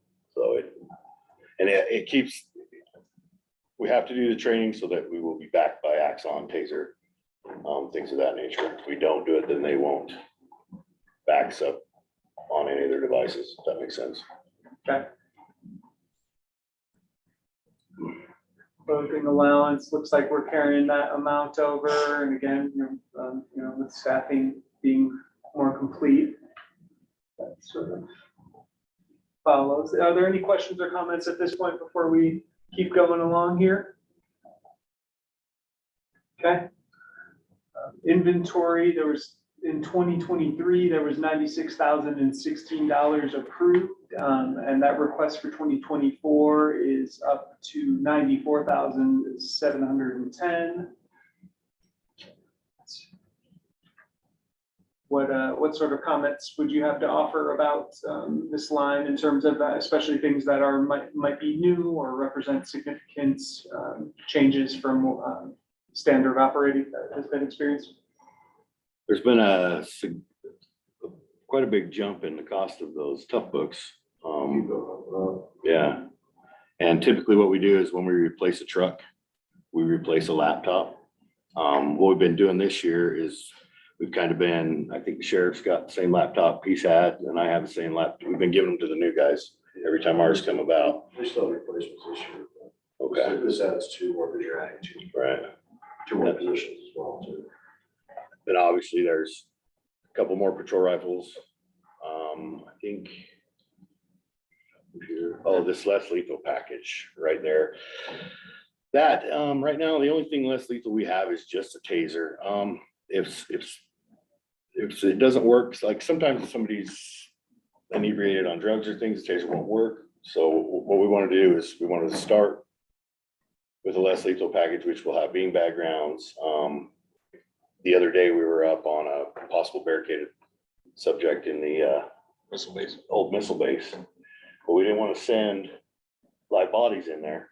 So we didn't have the means, so we had DPS come down, and our thought was to use CS gas to get them to come out of the missile base, but we ended up catching them in one of the ramps where they hide the missiles 6-7 hours later. Yeah, the whole purpose behind that is we want to send less and less deputies inside places. Yeah. And Preservation of life. Make them come out to us. So that's the need for the less lethal package. And that quantity of 2, that would outfit 2. It would put basically 1 on each crew. The body armor, that's adding some new positions as well. The body armor usually has a 5-year shelf life before it needs to be replaced. And so we're trying to stay on top of that as well. We're trying to get SAM rounds. Those are practice ammunition rounds that we can shoot at each other out of our rifles without actually killing each other. They're like little paintball rounds. Training seems to be better when you've actually got things coming in your direction with them. It really heightens their awareness and everything. An increase of the Motorola body cameras. Those are separate from our subscription that we talked about earlier. That would just be purchasing single standalone body cameras to have on standby in case we break them, plus the 2 new positions that we're trying to have. We're finding that if it's not on camera, it didn't happen. So we're trying to stay up to date on our body cameras. Okay.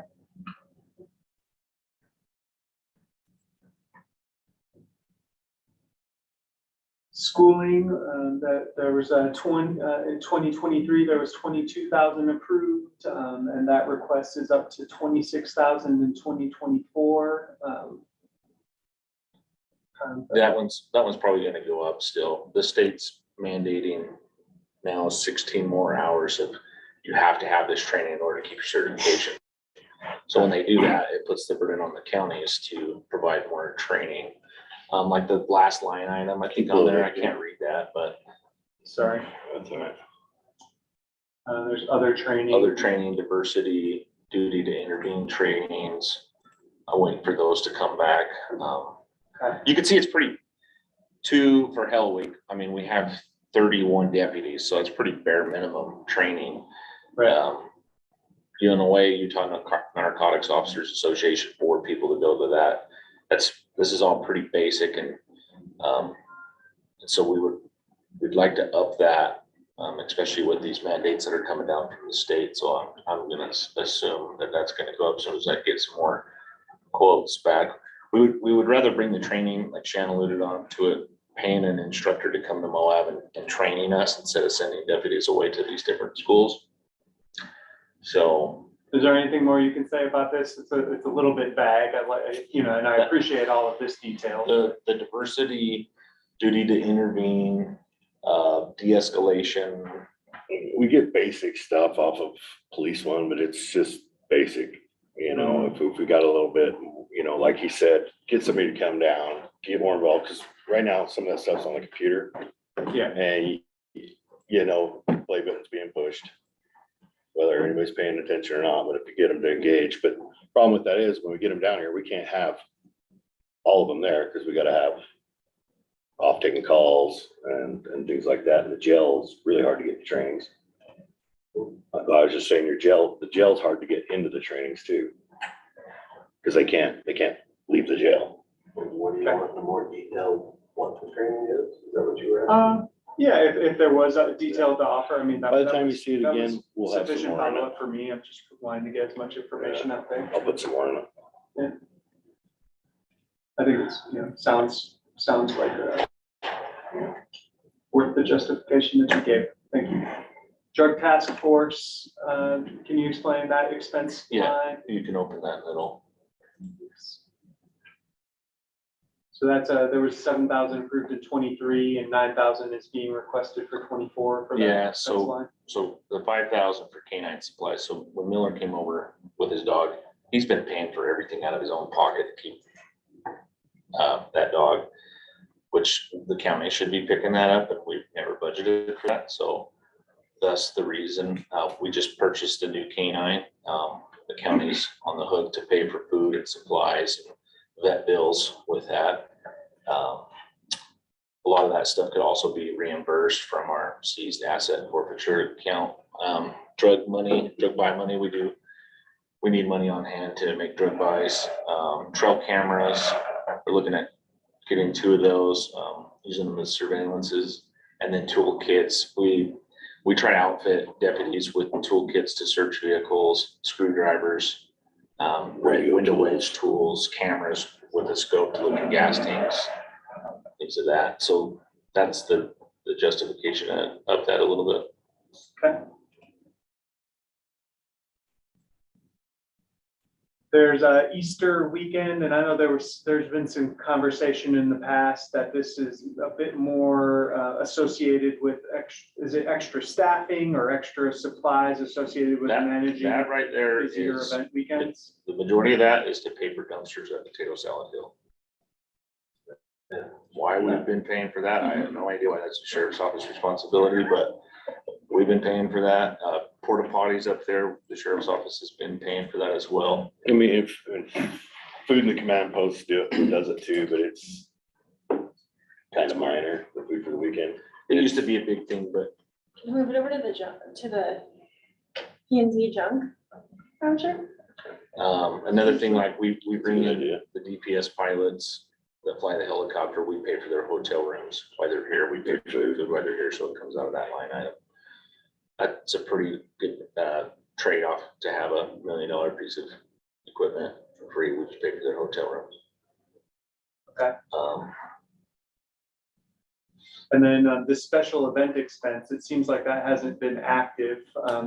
You all do bill directly to event holders for increased staffing. Yeah, and the whole purpose behind this new line item is it's so hard to budget for overtime, and we get a lot of reimbursement, like DUI shifts are reimbursed by the state of Utah at 100%. Speed shifts, seatbelt shifts, but that's been coming out of the general overtime budget.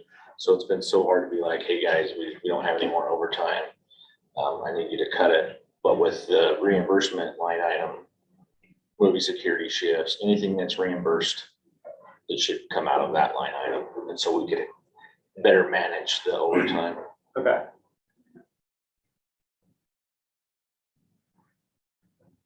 Get out of here, scroll down. Anything else? Oh, looks like everything else is search and rescue in here. We don't have any capital projects, but that's the only other thing I would say.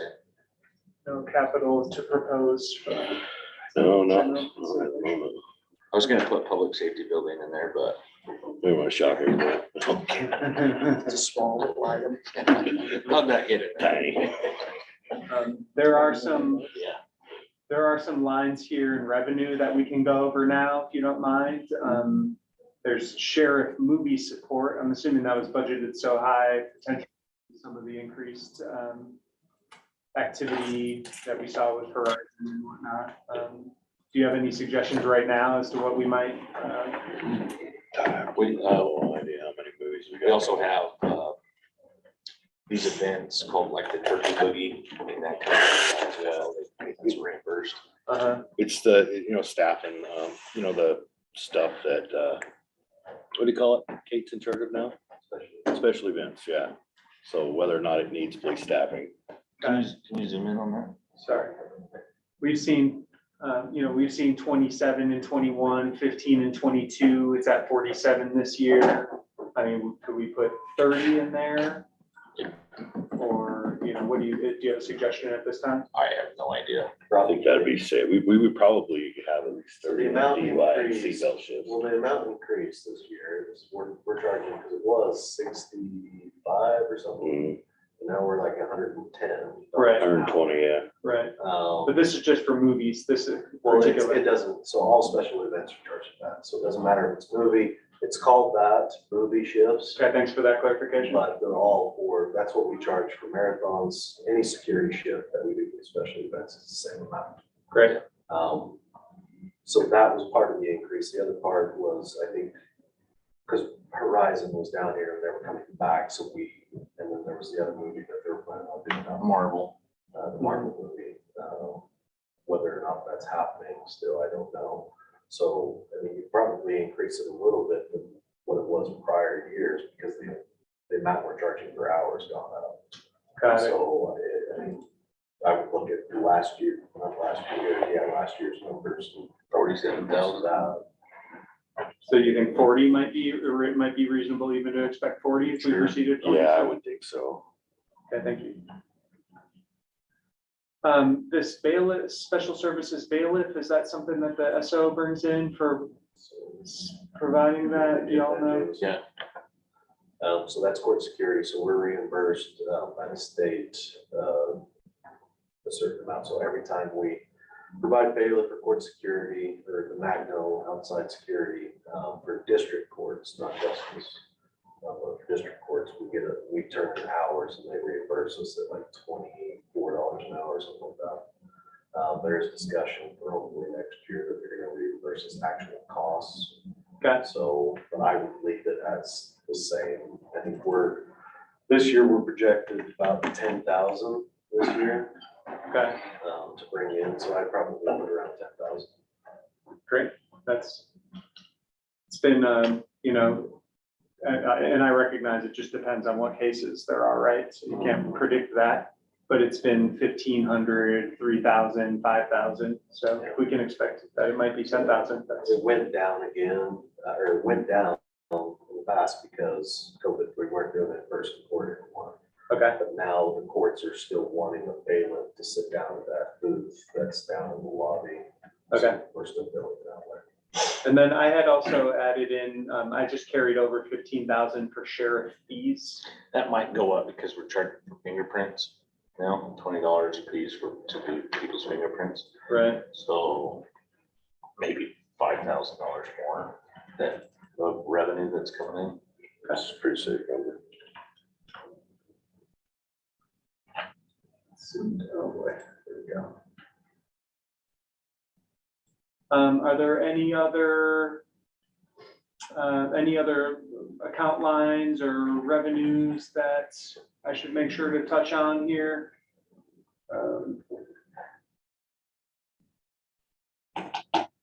Does look like there's some lines like security surcharge. I'm not sure if that's associated with the sheriff's office. And then there's another court security. I don't know if that's how that might be associated with the other line that we talked about with bailiff services. Same thing, I guess. Okay, I'm gonna make a note to look into that, why we have two lines. How much is? $500. This one's much smaller, this court security state reimbursement. Yeah, I'm assuming it's the same thing. It might have broken up the two different, because you had bailiff and then you have like your magnetometer or your person that stands outside the courtroom door. Maybe they split them out, but Okay, I don't know why. should I reach out to district court maybe, to maybe I get think more they details? just sent one check, so I don't, it's all under the same contract, so I don't see why it would be two different accounts. Okay. And then we can dive in more about, potential grants that you'll be expecting that we want to make sure to include and budget for Yeah. as far as receiving in 20. Some of those grants too, we won't even know until December, so it's kind of hard to. Yeah, the mental health, I'm still waiting to hear back if we got that or not. They said they'd reconvene in October, but we're almost halfway through it. And of course, I'll mention here, in 2023, we had projected to bring in and allocate $4,350,610 of TRT mitigation funds to support law enforcement in particular. Any other questions or comments?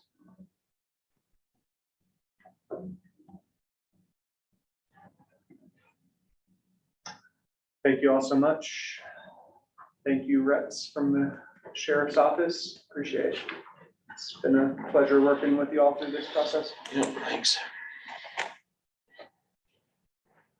The last item that I added onto the agenda for today's meeting was that we have someone here present with us here at the Budget Advisory Board meeting, and that's Cody Dieter from EFG Consulting. And he's the budgeting consultant that we've contracted us to help with this process, this budgeting process. And in particular, I think we've talked a lot about sort of having an independent professional help provide figures, especially as it relates to revenue projections, and also providing illustration, graphic illustration and displays to be able to consume and understand the different budget pictures, and in order to help the commission, make clear decisions, as well as to display to the public what the budget picture looks like.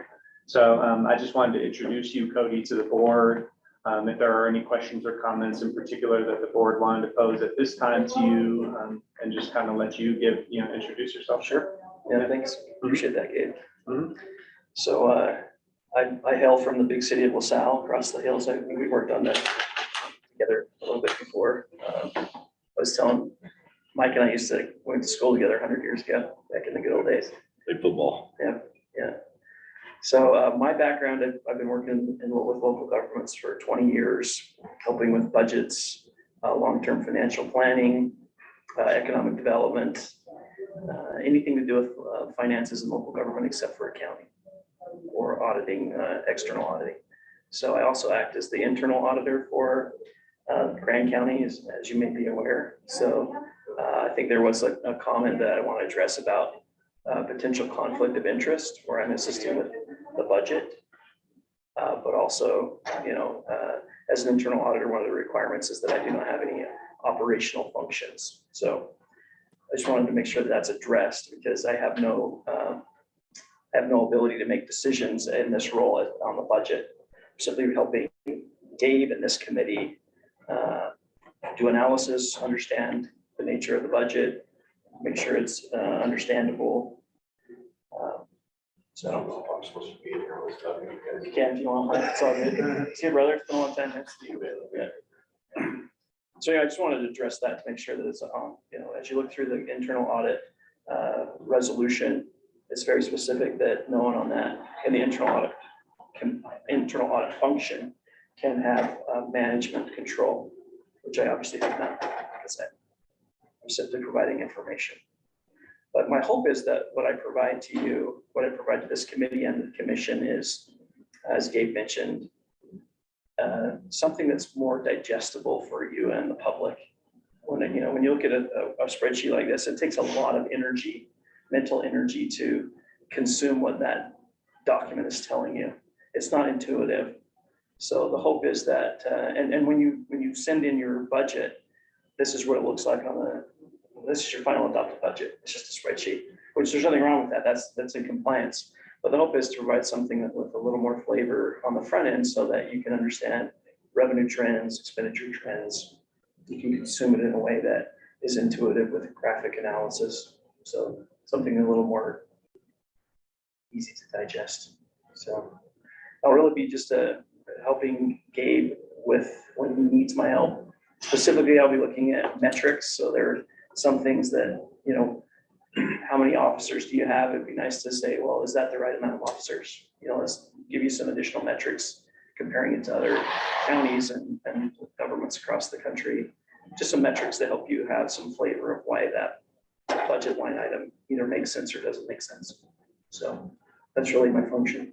Yeah, it's helped me, but also, as you mentioned, committee as well, and I would welcome, maybe I could do a formal introduction even over email between this board and yourself. Yeah, certainly. So that the board can also make suggestions and requests to you directly. That would be completely fine. Yeah. So when you mentioned more digestible things, which sounds like a great idea, I agree, it's hard to. Yeah, what does this mean? Hundreds and hundreds of lines of spreadsheet. Yeah. So that might include like just year over, the last 5 years sheriff's department budget or something like that. Trends. And is it also easy to get comparison with other, similar counties? Like how much our sheriff or the recorder or whatever. Sure. I know you've only got finite amount of time, but I think both of those things will be useful to us because, if you, as the decision maker on this, and it's okay, we want to spend $4 million in this department. It's hard to tell in isolation whether that's the right amount, but if you compare to other counties and what we're doing recently, I think it helps a lot. Yeah, it's a great suggestion. Yeah, and we can talk to UAC too. I know that UAC has some peer data where they're sharing, so that might be worth. I'll give a call to UAC and see what they're doing. Yeah, the good thing about local governments is there's no plagiarism. It's all online, right? So all the data's out there. Just have to go steal it. So, anyway, I appreciate being able to be in front of you guys, and I'll be helping Gabe. So anything looks really good, just give Gabe the credit. Thanks, Cody. Yeah. Are there any other discussion points or future considerations that any member of the board would like to address? I'd like to just go back to the last meeting a little bit. In the last meeting, we discussed mistakes that were found in our financial reports. A lot of mistakes, with some of them going into the millions of dollars. These mistakes got through our internal and external processes, which causes me and others great concern. We all know that our financial statements are the basis in which we know what our budgeting capacities will be. As we work through the budgeting process, I feel strongly that we work just as hard to ensure the foundation of what we are building upon here is solid. So, which is accurate and reliable financial statements. I think that's the end goal. I'd really like to see some kind of an update or an agenda item, if possible, on the next meeting from, yourself and our risk manager on what's been done in the past week to address some of those mistakes. And clearly it's not on today's agenda, but I would like to get it on the next one. And then these mistakes have been pervasive, so people are hearing of them, and I think it's critical that we address them in a timely manner in order to retain credibility in the public's mind so that we can be trusted with this $70 million budget that we're dealing with. So I would prefer something on that agenda next time to at least address that a little bit. Yeah, and I have reached out and followed up with Larson and Company, the firm that prepared the financial statements that you refer to. And I did receive a call from them, a call back from John Hatterley, who presented at the commission meeting just this morning. You just sent us an email, like, John Hatterley was at which commission meeting? When the audit was closed up and he presented the audit results and the financial statements. Oh, right. to the commission. It was In the maybe past. maybe a month ago or Yep. something. And he's definitely looking forward to, addressing the concerns as needed. He's in American Samoa right now. They do the audit for the island nation of American Samoa. He shared that in that meeting with us. Yeah, and, but he said even if that means him driving down here in person and sitting down with people, with whatever needed, and I encouraged, that I let him know that, That might need it's to- important. Yeah, it's very likely that's gonna need to happen, so. I do think it's worth clarifying though, that, this external audit where the mistakes were, I guess I would not call it the foundation. I think the budget that we've just been looking at is what we actually use in determining, where we spend money and whether various grants or revenue streams are being spent properly. And so far as I know, there haven't been any indications of significant errors there. So I just think it's important to help people understand that, I think the reason that these mistakes in the audit went so long without getting noticed is people don't use that document. I think, on the other hand, if we have relatively small mistakes in our budgeting spreadsheets, that matters, and we notice them when it happens. So I just want to try to keep these things in proportion. Well, I would say that it's been blown out of proportion by trying to make it insignificant, Kevin. So we have to take it serious, and you're trying to crunch it down to that it isn't a big issue. But when we're talking millions of dollars misappropriated or put in different lines. That's the point. It was not misappropriated. Well, excuse me, misappropriated is the wrong term, I agree, but this is serious, and I think it needs to be taken. Just disclosure, you can't say that it was just put in the wrong line item here. I mean, we have to get to the root of it and find why these mistakes occurred, why they slipped past our auditors. I mean, this is serious. This isn't, you just can't explain it away, that it's because we don't use that as the foundation. We do. I have to partly agree here with Bill. This is something that has been brought to my attention by a bunch of people in the public as well. It's part of the reason I wanted to join this board. It's not necessarily they're being misappropriated, but lack of potential transparency and an understanding of when they are put in the wrong place. Like, there's so little. I mean, it was very obvious, even just like watching city council, that people don't understand the budgets. And so I do like that we're gonna make it a little bit easier to digest in some reports, but I do think some transparency of making sure we're correcting past issues is gonna be really important. I certainly agree, there's no point in having an inaccurate external audit report, but it doesn't affect how we spend money. That's the point. Whereas I think if we've been spending money incorrectly, that's a much more serious problem. And so I think it's worth keeping these things in proportion. So I do think that you're maybe making these out to be, it is an issue. I agree with that. It's good that someone, but is it the biggest possible? I can imagine much more serious issues that. In perspective, though, it actually may change how we're spending money, because if there are things that are not done correctly, it could potentially mean that we have money that we leave on the table that we could use for capital improvement projects. There could be things, because if they're being, from an accounting perspective, if they're being labeled for something that it doesn't need to be used in that direction, and this is under a line item, this is a have to, and do you know what I mean? Like that could actually change the way we spend money if it is not correctly being inputted, but just. I would agree with all that if the mistakes were in our budgeting spreadsheets, but they aren't. And so I think that's the distinction I'm trying to make. We have our internal budgeting documents, the things we've been going over now. And then there's this external audit report that gets done. And so we have two different sets of books. Which ones get used in decision-making? It's the internal budgeting spreadsheets. So mistakes in the external audit reports, we don't like mistakes anywhere.